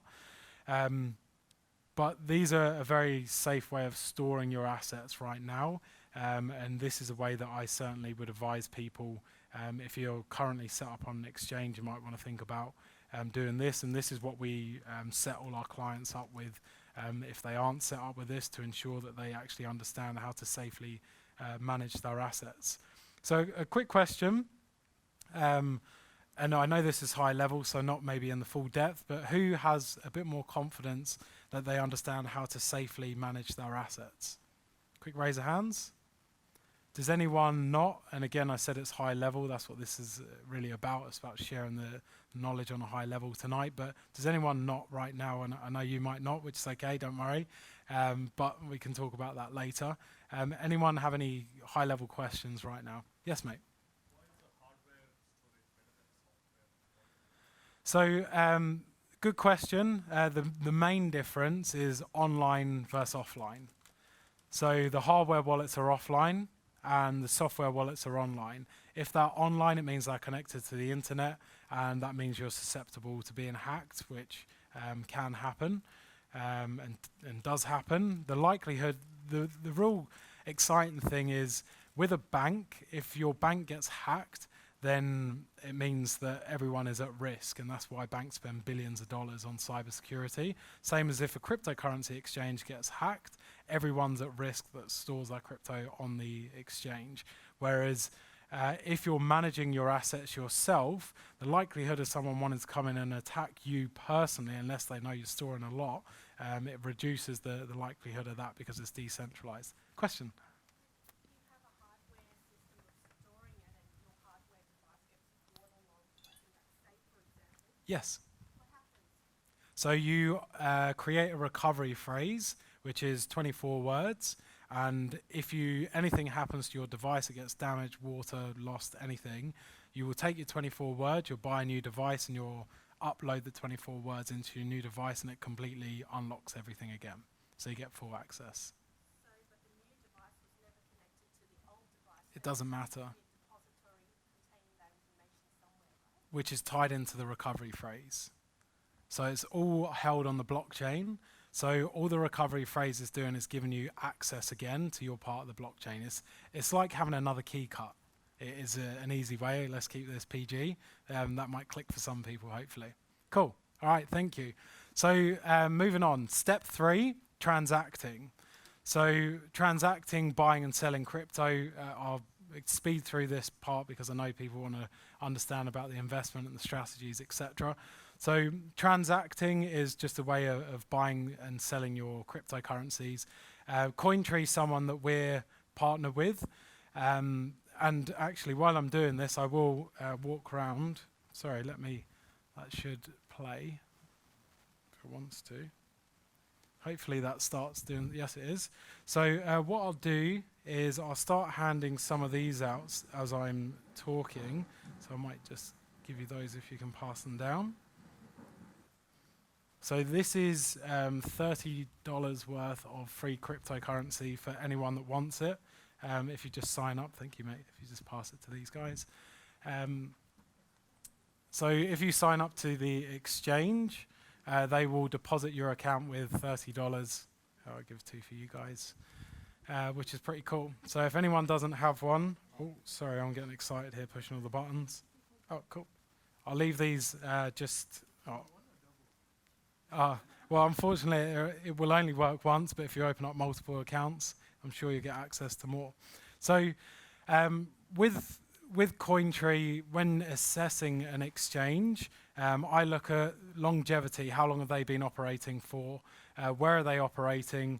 Are they proven? And the time is really important because if they've only been operating a short amount of time, which there's exchanges popping up each and every day, which is just mind-boggling, you want to really assess the viability of the exchange. Otherwise, something might happen to the exchange. And again, you'll never leave your crypto on the exchange, hopefully. But this is a way of buying and selling crypto. It's typically the way that most people are using right now in the market because it's very easy. It's online. You can do transactions almost instantaneously on there. But there's obviously risks to this, which one of them is you don't leave your crypto on the exchange. You understand how to do the transaction and pull your money off. One thing that I look for in exchange is simplicity. Simplicity allows more money into existence for you. The moment things get complicated, you don't take action. And for me, that's what I like about these. If you were day trading, it might not be a great example. But if you just want to understand how to do some simplified transactions, that's a great place to start. Guess what? I'm about to give out another $30 worth of crypto, which is really cool. So another one of our partners, I'm trying not to push the button as I come round. If you want to grab one and pass it on, please, is Caleb and Brown. So they're one of certainly Australia's leading, and they're a leader in other countries as well. Sorry, I'm trying not to push this. So what is these are called an OTC, so over-the-counter trader, which means you have a personalized account manager that does the transactions with you, and you get that personalized support. So for newer people moving into the market, does everyone have one? Does anyone not have one? So for newer people moving into the market, if they want that support, this is fantastic because you get a dedicated person that helps you do the transactions and talks you through the process, and they can do, if you want to set orders of buying and selling, they can have that all automated for you and set up so they'll do the transaction, and they store it in a cold storage device, which is really cool. So these are a premium service. It's not like an exchange where you're just inputting the data and getting the outcome. The difference with this is you're actually dealing with a person. And if you're dealing with a person, that means that there's going to be more fees involved. So do be aware, premium service, it means you pay a premium price for that, and being okay with that.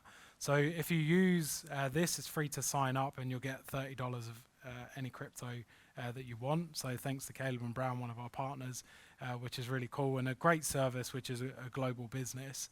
And I fortunately get to hang out with these guys a lot, so I know a lot about the business. I never used to recommend services, and the reason I didn't ever recommend is because I didn't want to be held responsible should anything happen, because I can't see everything. I can see everything. I've seen inside the business. I've hung out with these guys, and I'm going down to Melbourne to hang out with them again soon, which is cool. So peer-to-peer, localbitcoins.com is another platform that people use. And this is a way, you used to be able to buy and sell in cash. You can't anymore. Sorry, there's some birds in the background there.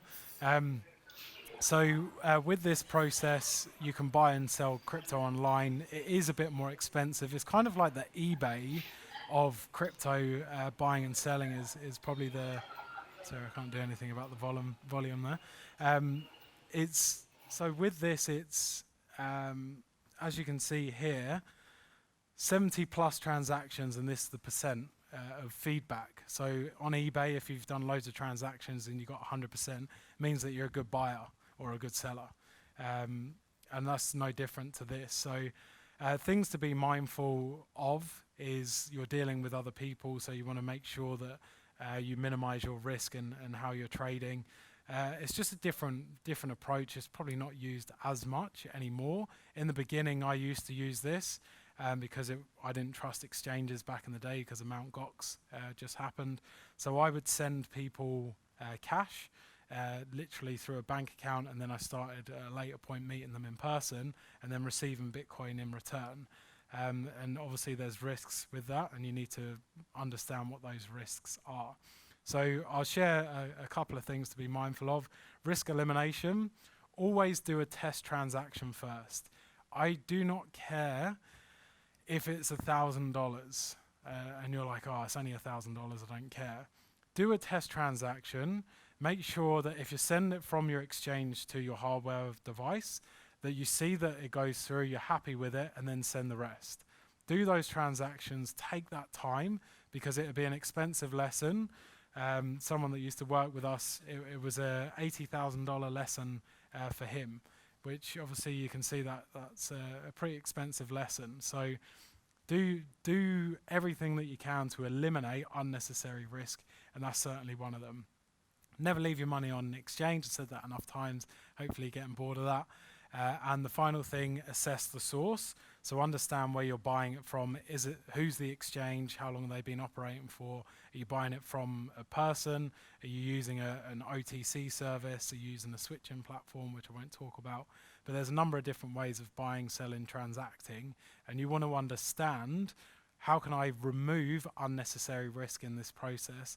And here are certainly some ways. Did you have a question still, sir? Yeah. Go on. Yes. If you have it on the exchange, let's say you've uploaded your Australian dollars and bought Bitcoin, and you're just leaving it on the exchange in itself, then that means that it's certainly not secured. Some exchanges have started to inbuild software wallets, so you can move it to your software wallet, but still there's a risk attached with that because it's online. So the only way to really secure your assets is by storing them offline safely. Awesome. Cool. So quick question, who's more confident? A quick raise of hand so I can see they understand how to minimize that risk when doing transactions. Yeah? Cool. Everyone's putting their hand up. I usually make a joke now, but who wants some free Bitcoin? Nice. What I usually get is some people are kind of like commit in the hand every now and then, and then I get to this and everyone's like that. But you guys are actually being pretty cool and participating with everything tonight, which is awesome. So the joke wasn't that great, but what we will do, hopefully everyone has connected with me on Facebook. I shared it in the messages. So if you jump on our page, which is Crypto Consulting Institute on Facebook, and if you don't have Facebook, sorry, that's what we use for this process. So Crypto Consulting Institute, jump on the page. If you quickly scroll down, you'll see, hopefully you'll see, I definitely posted it. Bear with me here. It'd be difficult to answer a question if it's not there.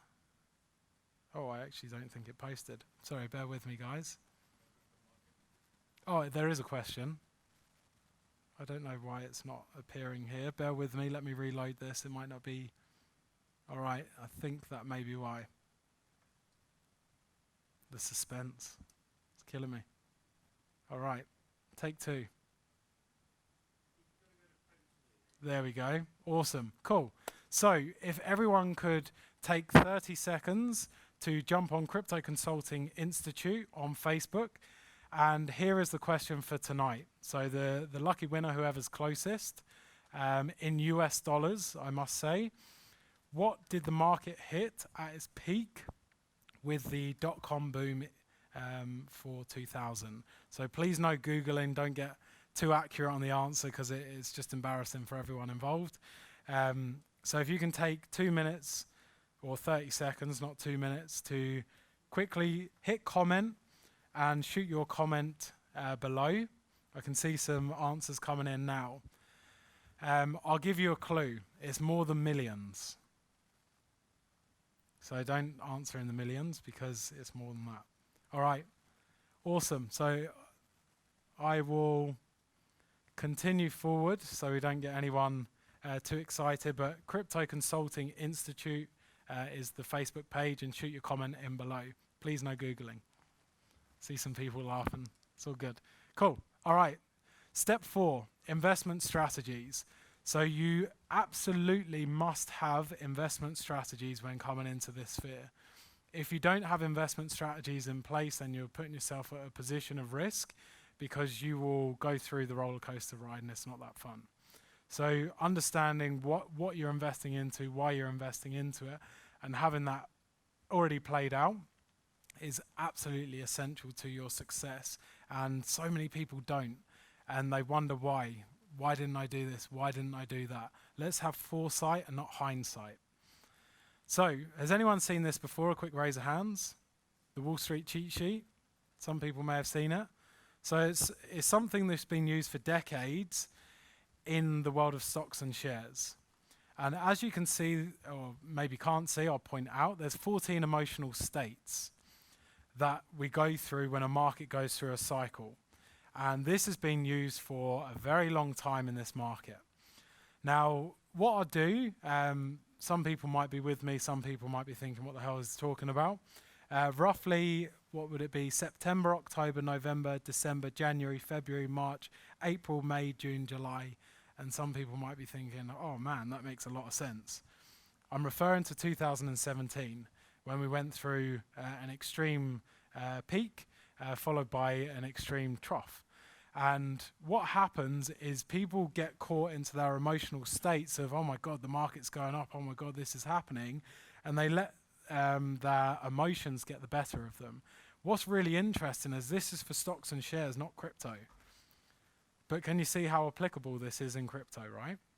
Because every single market in the world goes through market cycles. Market cycles are not new. Go to tulip mania that happened in 1630s, where the price of a tulip bulb went through the roof and then came back down. Market cycle. Look at property. Look at currency. Look at stocks and shares. It's been used in every single market. And it's just mind-boggling that people didn't connect the dots and start using this when it came to the world of cryptocurrency. Can someone point out for me really quickly what emotional state is the highest point of risk? Euphoric. Lee's on it tonight. Let's give him another round of applause. Why not? Nice. Yeah, it's cool. A few people have been there. So euphoric state is the highest point of risk, meaning that typically around the level of depression is the highest point of opportunity. But what happens? People wait. They wait until they feel good emotionally to invest because it feels right.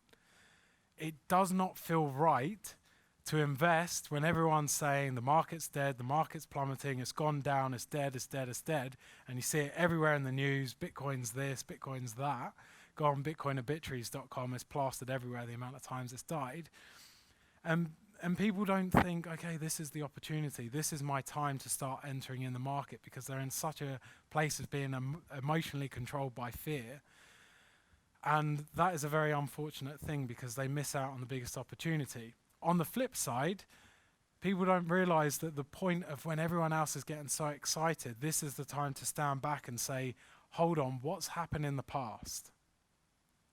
Let me reflect on so many historical events when we've had a sharp increase in value, and then what happens next? It goes down. It's a cycle. It's a market cycle. This is not new.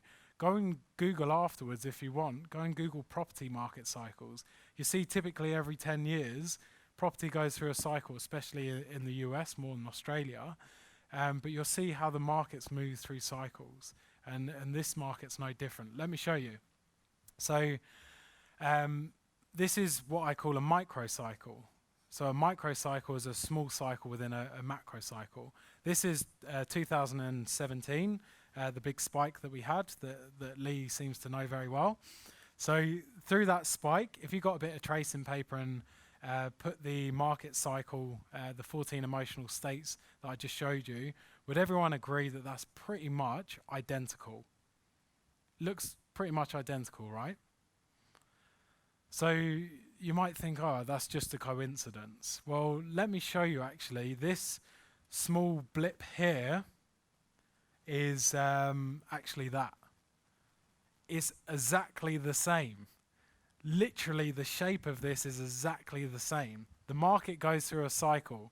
It goes up sharply, and then it corrects downwards. It's nothing new.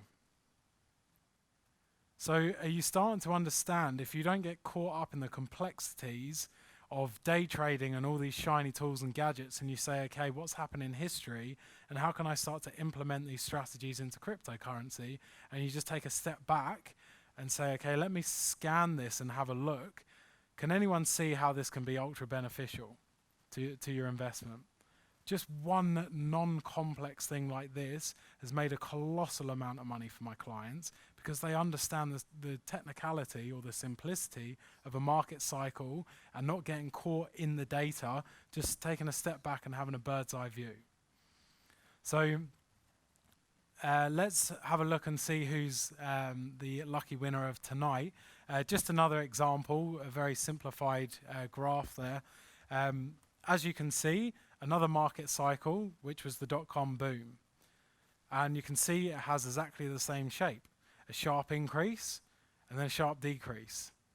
That's what market cycles do, just cryptocurrencies are on steroids.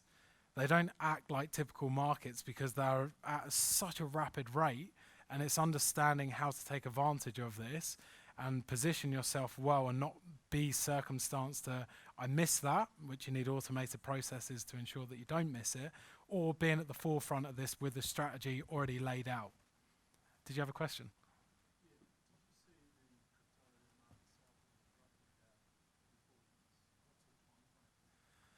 Yeah, so good question. The time frames have changed slightly. So the first one I believe was 451 days from the big spike that we had into the second one, and then the later spike from 2017 onwards was 351 days. Don't quote me on that exactly, but it's pretty much accurate.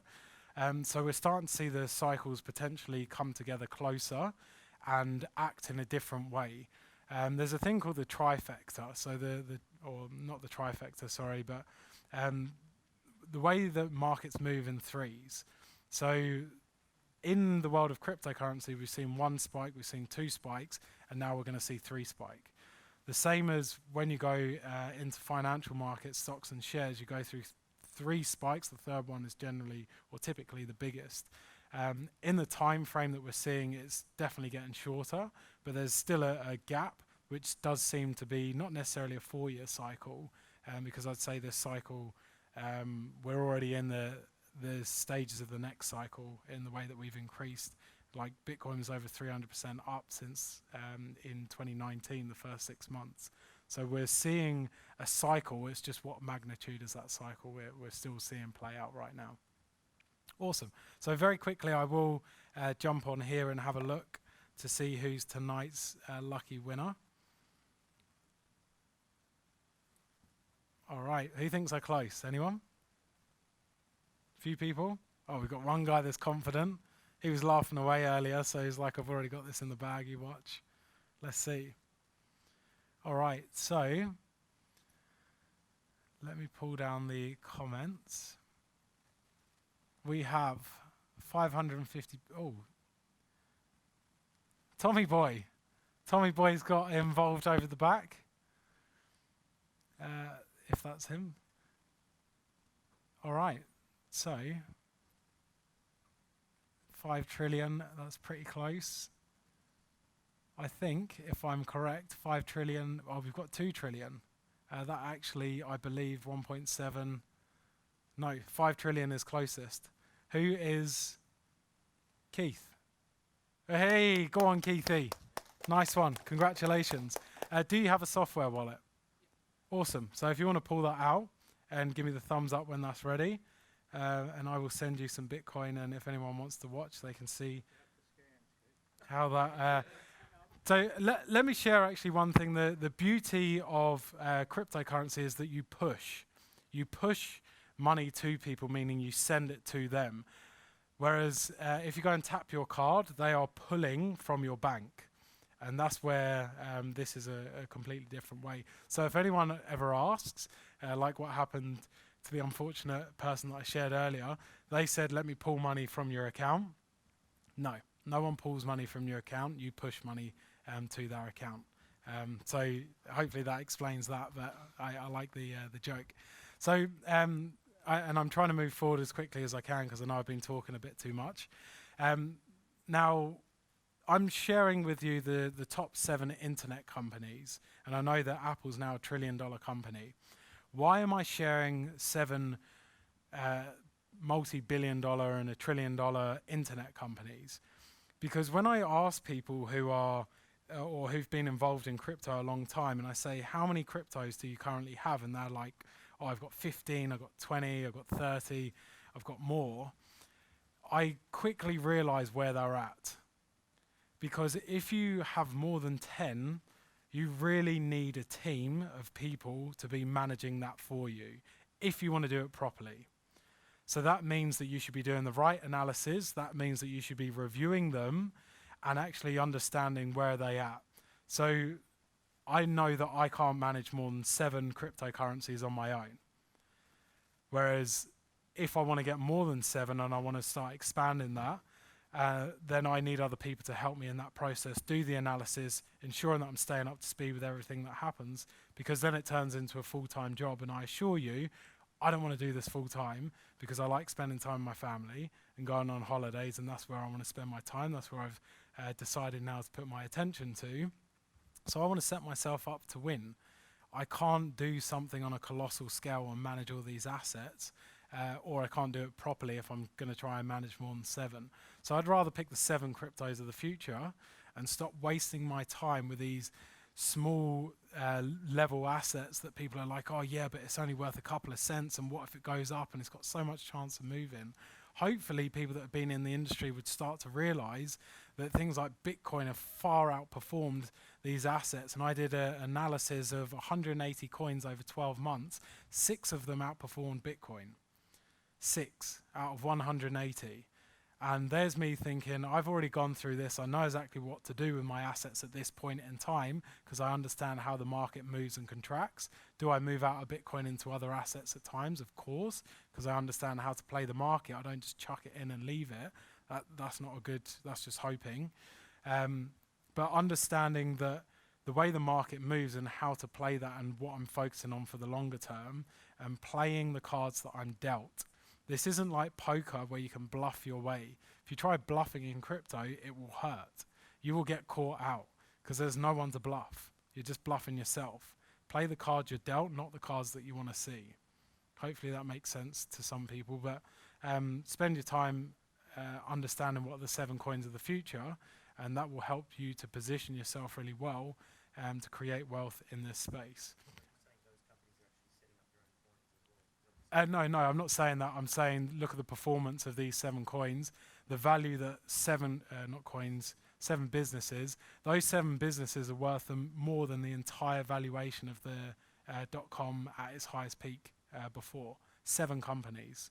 So that's what I'm looking for, because when we go through our next market cycle, the 7 coins that I hopefully hold will be the top performers, and that's where I want to spend my time.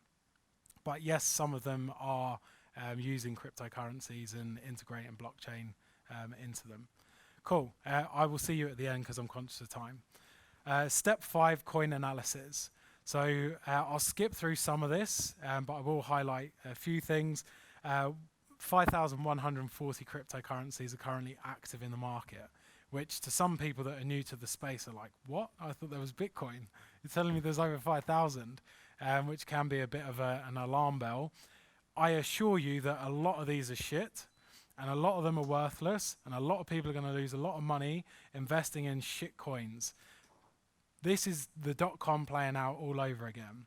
Through the .com process, there was a lot of internet companies that tried to create because they were using the technology, and then they went through the process of, oh, okay, there's nothing behind this. We've just tried to take advantage of emerging technology. It's the same process playing out. So don't get caught up in the shiny tools thinking, okay, I'm going to get my penny stocks or my penny cryptos and get rich off them. Honestly, you're delusional. The chances of picking the winners in that is very, very minimal. And yes, you can when you've got the right strategies and process, but I assure you I don't invest in a lot of coins. I invest in the right ones. And when I invest in the right ones, I go hard. I don't go high level and stick $100, $1,000. I go hard because I've done my research. This is something that I align to. I believe in it. I've done my due diligence, and I'm going to make an investment. I'm not going to touch on the surface and spread bet across loads, hoping that a couple of them go up and I get rich. But please don't kid yourself. It's not a good way to invest. So let's have a look at the investment made through 2016. 94 million was raised in new ICOs. In 2017, 6.6 billion, and in 2018, 21.6 billion. So you can start to see how this grows, how the market has expanded over time, and new cryptos being created, new things developing in the space, and that's why the value of it went as it did. What people don't realize is 2018 in the market that went down 83% over 351 days, when people were getting scared and exiting, more money was going in than ever. People were focusing on the wrong thing, the price. And that's why when Bitcoin went back down to 3,000, I think it was 300 or 400, I was like, holy shit, this is the biggest discount I've ever seen. It's like Black Friday. I was like, let's get involved because I know exactly what's about to happen next, because I'm not looking at the price. I'm looking way past that. I'm looking at the development. I'm looking at the investment. I don't look at the price. Looking at the price is such high level and low level stuff. We want to look behind the price, behind the facade that everyone else sees, and that's how you can think outside of the box and position yourself well.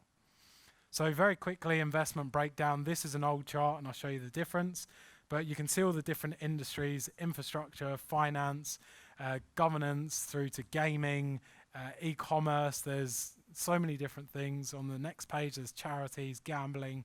It's crazy. It's across every industry. This is a more updated graph, and you can see this is only in recent times, whereas the other one was a bigger snapshot. But communications, there was I think it was called Social something, was one of the top coins that raised, I think it was 30 million. It wasn't a lot, but that's why that's had such a big percent increase.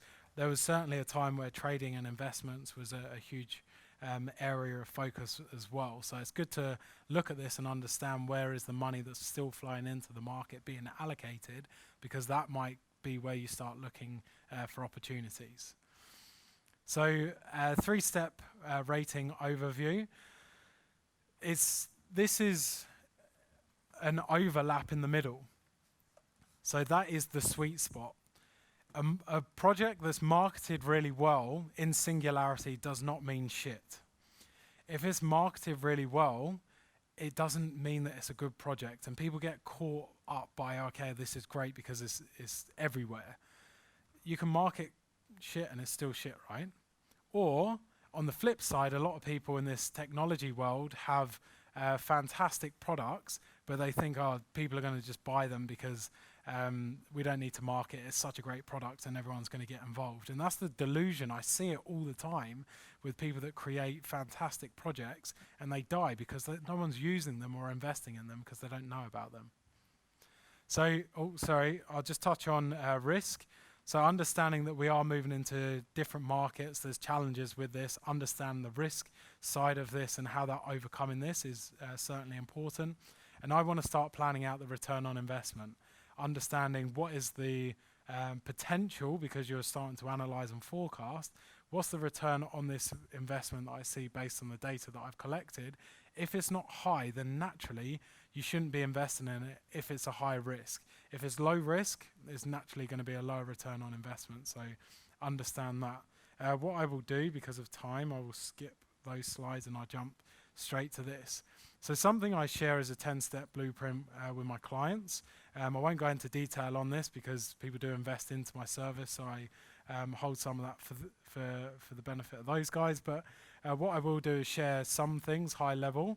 So the team, the people behind the project. If you don't have the right people building the crypto or building a business in general, then they're not going to get the outcome in the longer term.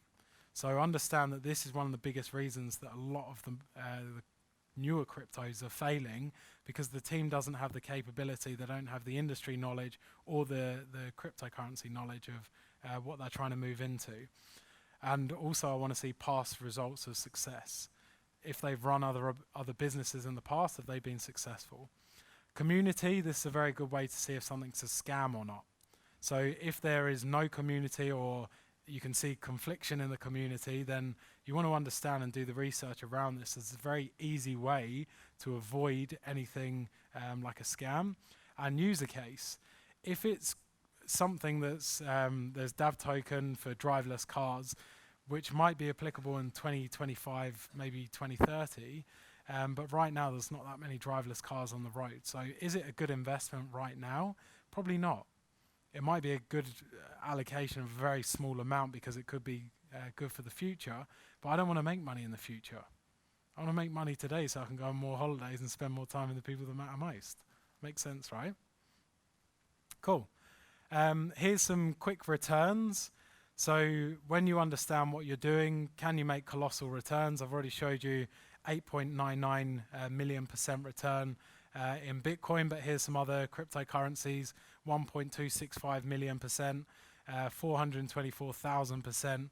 These are returns that we have never seen in any other market in the world consistently, and still happening today. I showed you the graph for the last 24 hours. So you start to understand that the opportunity here is colossal when you understand what you're doing. If you take any pictures, I want to be in it like this. So the reality is there's, oh, sorry, I got excited there. The reality is that there is risk involved in this. So this is deadcoins.com, and it's just where all the coins that have died, they get uploaded onto this page. This is a recording from last year that has 19 pages worth of recording. So of coins that have died. And if you look down here, you'll see scam, scam, scam, scam, scam, deceased, scam, scam, deceased. So you can see this is real. This is not a joke. And I would hate to think anyone in the room gets involved or has been involved, because unfortunately it does happen in scams in the past. And one of the big ones was BitConnect. that was being shouted about all over the internet. People didn't understand what they were doing. Oh my God, this sounds amazing. I don't want to miss out on the opportunity. And people lost millions in this, which is not a good place to be. Here's one that I invested in not so long ago. So October 2017, they were doing the raise pre-ICO because I'm part of a fund, was 5 cents. Then it listed ICO at 10 cents and it hit the market at $2.47. $2.47 from 5 cents. So $100 was 5,480. And as you can imagine, probably didn't invest $100. So you can see how one investment, when you understand what you're investing into, can change your life forever. One investment. You don't have to get everyone right. Do I get everyone right? No. But when I do, I go hard and it has a big impact. So I'm not trying to double down onto 30 coins. I choose very limited amounts, and when I do, I understand why I'm investing into it, what outcome I want, and you can see there's some pretty cool returns to be had. So what I want you to do is just make a quick note in your book. If you had the right knowledge, you were educated, you felt confident, what is the financial outcome, if you want to include as a number, if you want to include what you would invest in the next 12 months that you would like to achieve as a return? Write this down and focus on this number. I gave you the example earlier of one of my clients, or a couple of my clients now, have far surpassed what was set a 3-month goal in less than a month. And my learning lesson, as you'll see if anyone sees the post tomorrow, to them is that you're placing a glass ceiling on yourself. You're limiting what your potential really is because you have a lack of belief. And that's what I work with people, expanding their think and expanding what is possible for them. And I only do that because I went through this process. Starting to understand, okay, what did I think was possible, far surpassing that, and I was like, light bulb. I'm setting my levels too low here, so I need to change my standards to reflect what I want to what the outcome is that I want to achieve. I don't flex on my boundaries. I don't flex on my standards. This is what I'm going to achieve, and I will fucking do it because I'll find a way. There's always a way. Always. If someone turned around to you and said you're going to die in a month unless you have this surgery, it's $50,000. Bit of an extreme case, but could every single one of you in the room right now find 50K? Of course you could, because it's a must. If your goals are a must, then you will achieve them. But too many people are like, oh, I can't be bothered to get out of bed today. Or, oh, that research, maybe I'll do it later. They flex their boundaries everywhere, and that's the result you get. So the people that are truly committed will get that result. And that's a decision that people have to make, and some people are ready for it and some people aren't. And that reflects on the results of the examples that I gave earlier. So I'm getting to the end now. Bear with me. I know we're over time. I do apologize. I'm sure people have families and stuff to get home to. I don't, because I'm staying in Sydney the night, so I'm not in a rush. I'm just sharing, enjoying being on stage, having a bit of fun. So who thinks, a quick question for you guys, who thinks with the right support they can safely learn how to create wealth in cryptocurrencies? Quick raise of hands. Cool. So what I share with you tonight, or now, is what we do over here. And I'll share the process, what that looks like. I'll share the application form afterwards and how that works. But as I said, there's nothing to buy tonight, so just bear with me, hear it out and hear what this looks like. So this is really about developing the fundamentals. Now, some of you in the room might be thinking, okay, I don't need some of that. That's cool. I don't necessarily just work with people around the fundamentals. I do advanced stuff as well. And that is something that I would want to assess through the application call. So don't think, okay, I don't need all of this, because some of you might not, and I don't want to waste your time or mine. So we can tailor things to each individual person's needs. So what is this about? The first thing is a strategic planning call, mapping out where you are right now, where you need to go, how you can get there, what you can implement right now, because I don't want you to wait to get results. This isn't like a university degree. You do 4 years for a bit of paper, and then you get to the end and the paper's useless. I want you to start implementing and taking action on this straight away, so I'll start mapping that out in the call. The next thing is our professionally created online masterclass. This is something you get ongoing access to forever and any changes that we make. And this has everything on. I've brought people in. I've got tax experts that have videos on here. We've got PDF documents all around that. I've got crypto exchange experts, etc. And this has been curated in full depth with assessments, exams, everything. Do this, do that. Here's test this, test that. So you actually leave with action. No one will leave, kind of like tonight, you've taken notes, so you can leave and actually start to implement things, and that's what this is really about. No one that works with me and leaves with nothing. You will always leave with something that will help you on your journey. The next thing's live training. So this is where you spend time with me in person. We get to hang out and actually implement strategies, take action on things in person. Where there's a massive gap in this market is everyone's going online, because I can hit more people and impact more people.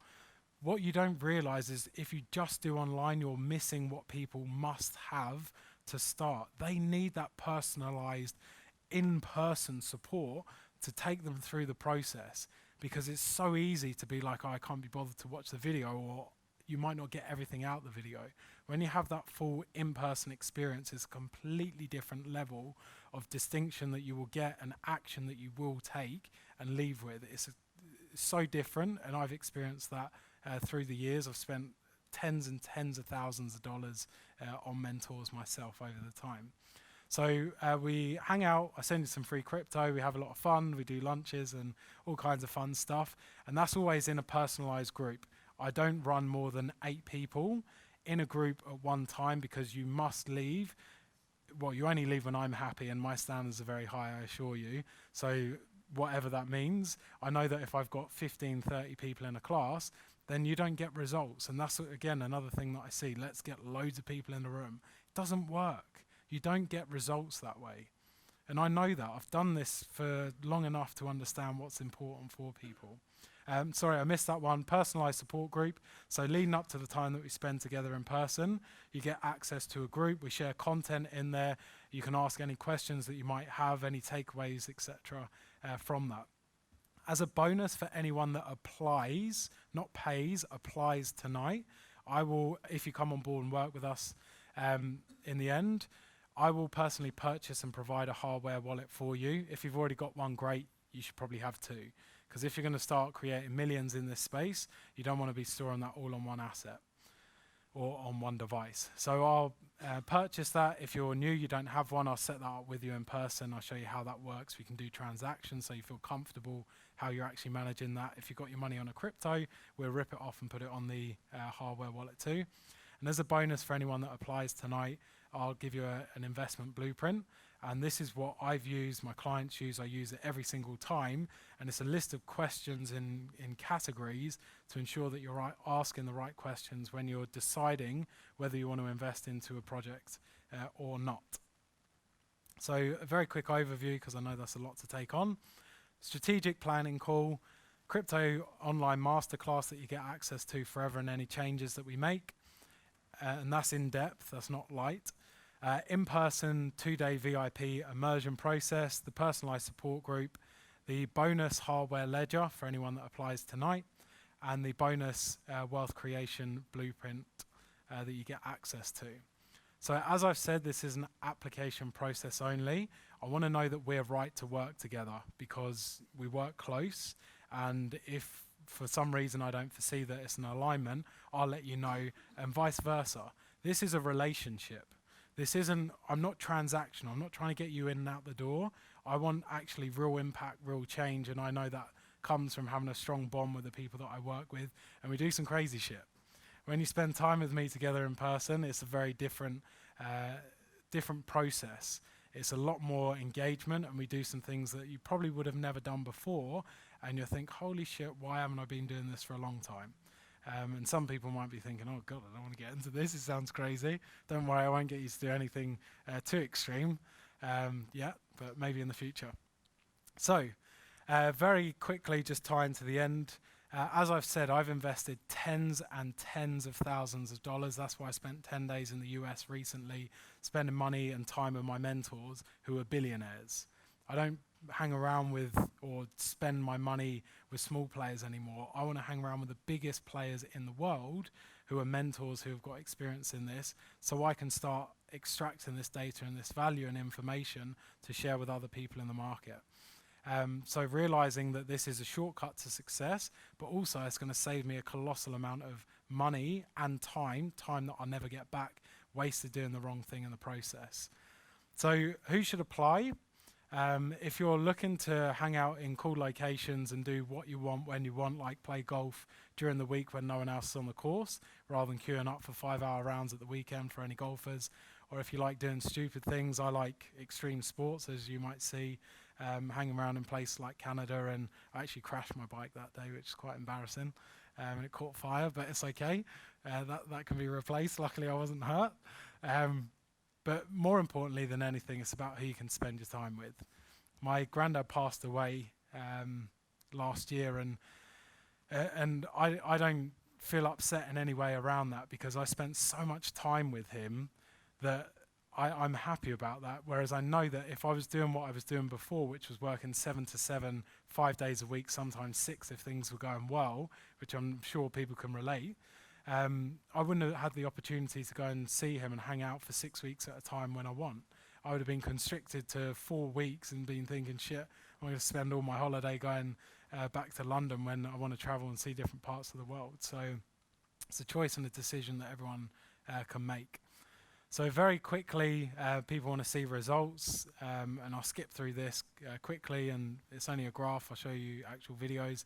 But 90K US, it's not a lot of money, but for some people that is a substantial amount of money. For Michael, it meant he could go on more holidays. He wanted to go to Bali more, and that's exactly what he got. So pretty cool. Some other results, 33K US, and again, I don't share some huge results because I don't want to scare anyone and make this unrealistic for anyone in the room. Here's my dad's one, which I always love to show. 19K US, again, not massive numbers, but I became his favorite son overnight, which was pretty cool when that happened. And what I share now, hopefully the video or the volume of this is working, Tom. Just some quick videos of me talking with clients as well. And all I would ask, I'm sure people are itching to get out the door, and I appreciate that. I know it's run 26 minutes over time. I've spent 2.5 hours of my time sharing this value with you guys. If you don't want to apply, it doesn't matter. Just come and shake my hand and say thank you. I do this because I love interacting and helping people. Don't just think, oh, I can't bother to wait to the end. I find it a little bit offensive, but I won't take it personally because I understand people have got things to do. So hopefully this is going to play. No, let's go back. The main thing he really helped me with was my strategy, and we're almost a year in to what was considered the hype period, and my strategy is still paying off. Joe first got me involved in crypto about 2 or 3 years ago when Bitcoin was sort of just emerging onto the Australian scene, and I really thank him for his advice at the time. He really kept me away from the hype and really kept me on a solid strategy and path, which as you can see, I'm still on a beach and still reaping the rewards. So fantastic, Joe, thanks very much, and see you soon, buddy. Cheers. A real learning experience. I've really enjoyed it. The content has been exactly what I was after. Oh, awesome. And I think it's been a real strong base to kind of be a lot more confident with making some decisions in the cryptocurrency industry. He's taught me all the safety skills that I've required for me to take on this journey really safely. And then he's walking me through how to actually invest into a coin and what to look for. So I know now that I can go home, do my own research, know what to look for, and then I can check in with Joe again and see where this journey will take me next. Cool. I won't go on because it does go on. So what I will share, Addie is a parent, and she has 3 children who are diagnosed on the autism spectrum. Then I've worked with people who are directors of global businesses, who are in the transportation business, who are retired, finance professionals. I've worked with top sales consultants. That guy was from London. I've worked with international law students, university graduates, transport drivers, here, there, everything in between.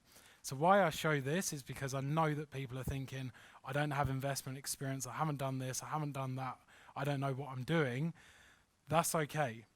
If you can follow a process and you can actually commit, then you will get results. It's a proven process. I've been doing this for years now, and I've got so many testimonials. If you want to look on Facebook, LinkedIn, and scroll back, we have on YouTube, we've got literally tens and tens and tens of testimonials all over that you can check out for yourself. So it's worth looking into to realize that you don't have to be this person that's got all this financial background experience to get the result and outcome that you desire. You just need to have the desire to actually achieve a goal and focus on an outcome and a process. So last slide's a promise, because I know everyone's probably thinking, oh my God, this is 30 minutes late. Do apologize, Tom. So mismanagement of digital assets is one of the biggest reasons people are losing money in this space. So if you want to start understanding how to avoid that, avoid being a hope investor like so many people are. I'd say at least 80% of the market's hope investors right now. If you want to avoid getting scammed, and I promise you I can reel off so many different examples of this, or if you want to not miss out on the opportunities of a lifetime and sit on the sideline and do nothing about it, then I'll share the application process with you. So what I'll do is I'll hand out the application forms to you now, and this is the process and what this looks like. So please write your details at the bottom, because I understand some of you might not have Facebook. So if ideally Facebook is the way that I will connect with people. So as you'll see, the form is pretty simple. Everything that I do is simple because I'm a simple person. Take a second to fill this out. And then if you can come up to me at the front personally, connect with me on my personal Facebook, not my business Facebook. I will check in with you after reviewing your application, and I'll let you know if there's an alignment for us to jump on a call. I assure you that we don't work with everyone, because we understand that we're not right for some people, and some people also aren't right for us. So I'll let you know if there is an alignment, and if there is, then we'll jump on an application call, and it's free for everyone that attends our events. Otherwise, it's a paid application process in the future. So take a quick second to fill this out. It doesn't take long to do. What I would say is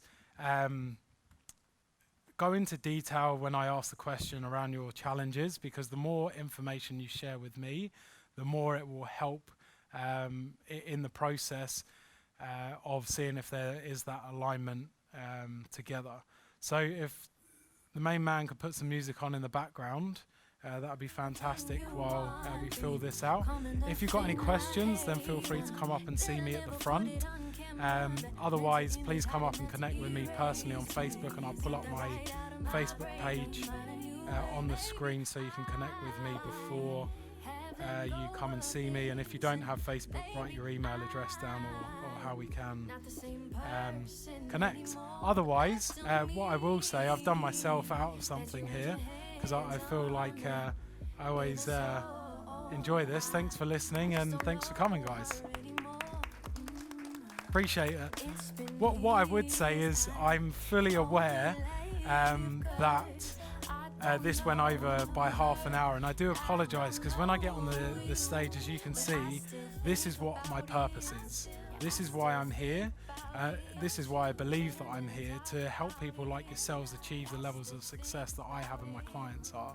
And when I'm in flow, there's no stopping me. And I apologize again, because I know people certainly have families to go to, but I really hope that you guys will implement and start taking action on things that you've learned tonight, and have some realization around some of the things that I've shared, whether that's crypto or mindset, the development, or just being in the community, anything. I hope everyone's got something pretty cool to take out of this that they can implement for themselves going forward. So thank you guys for taking the time out of your day, because without you guys I wouldn't be living my purpose, so I appreciate that. Oh, stop it.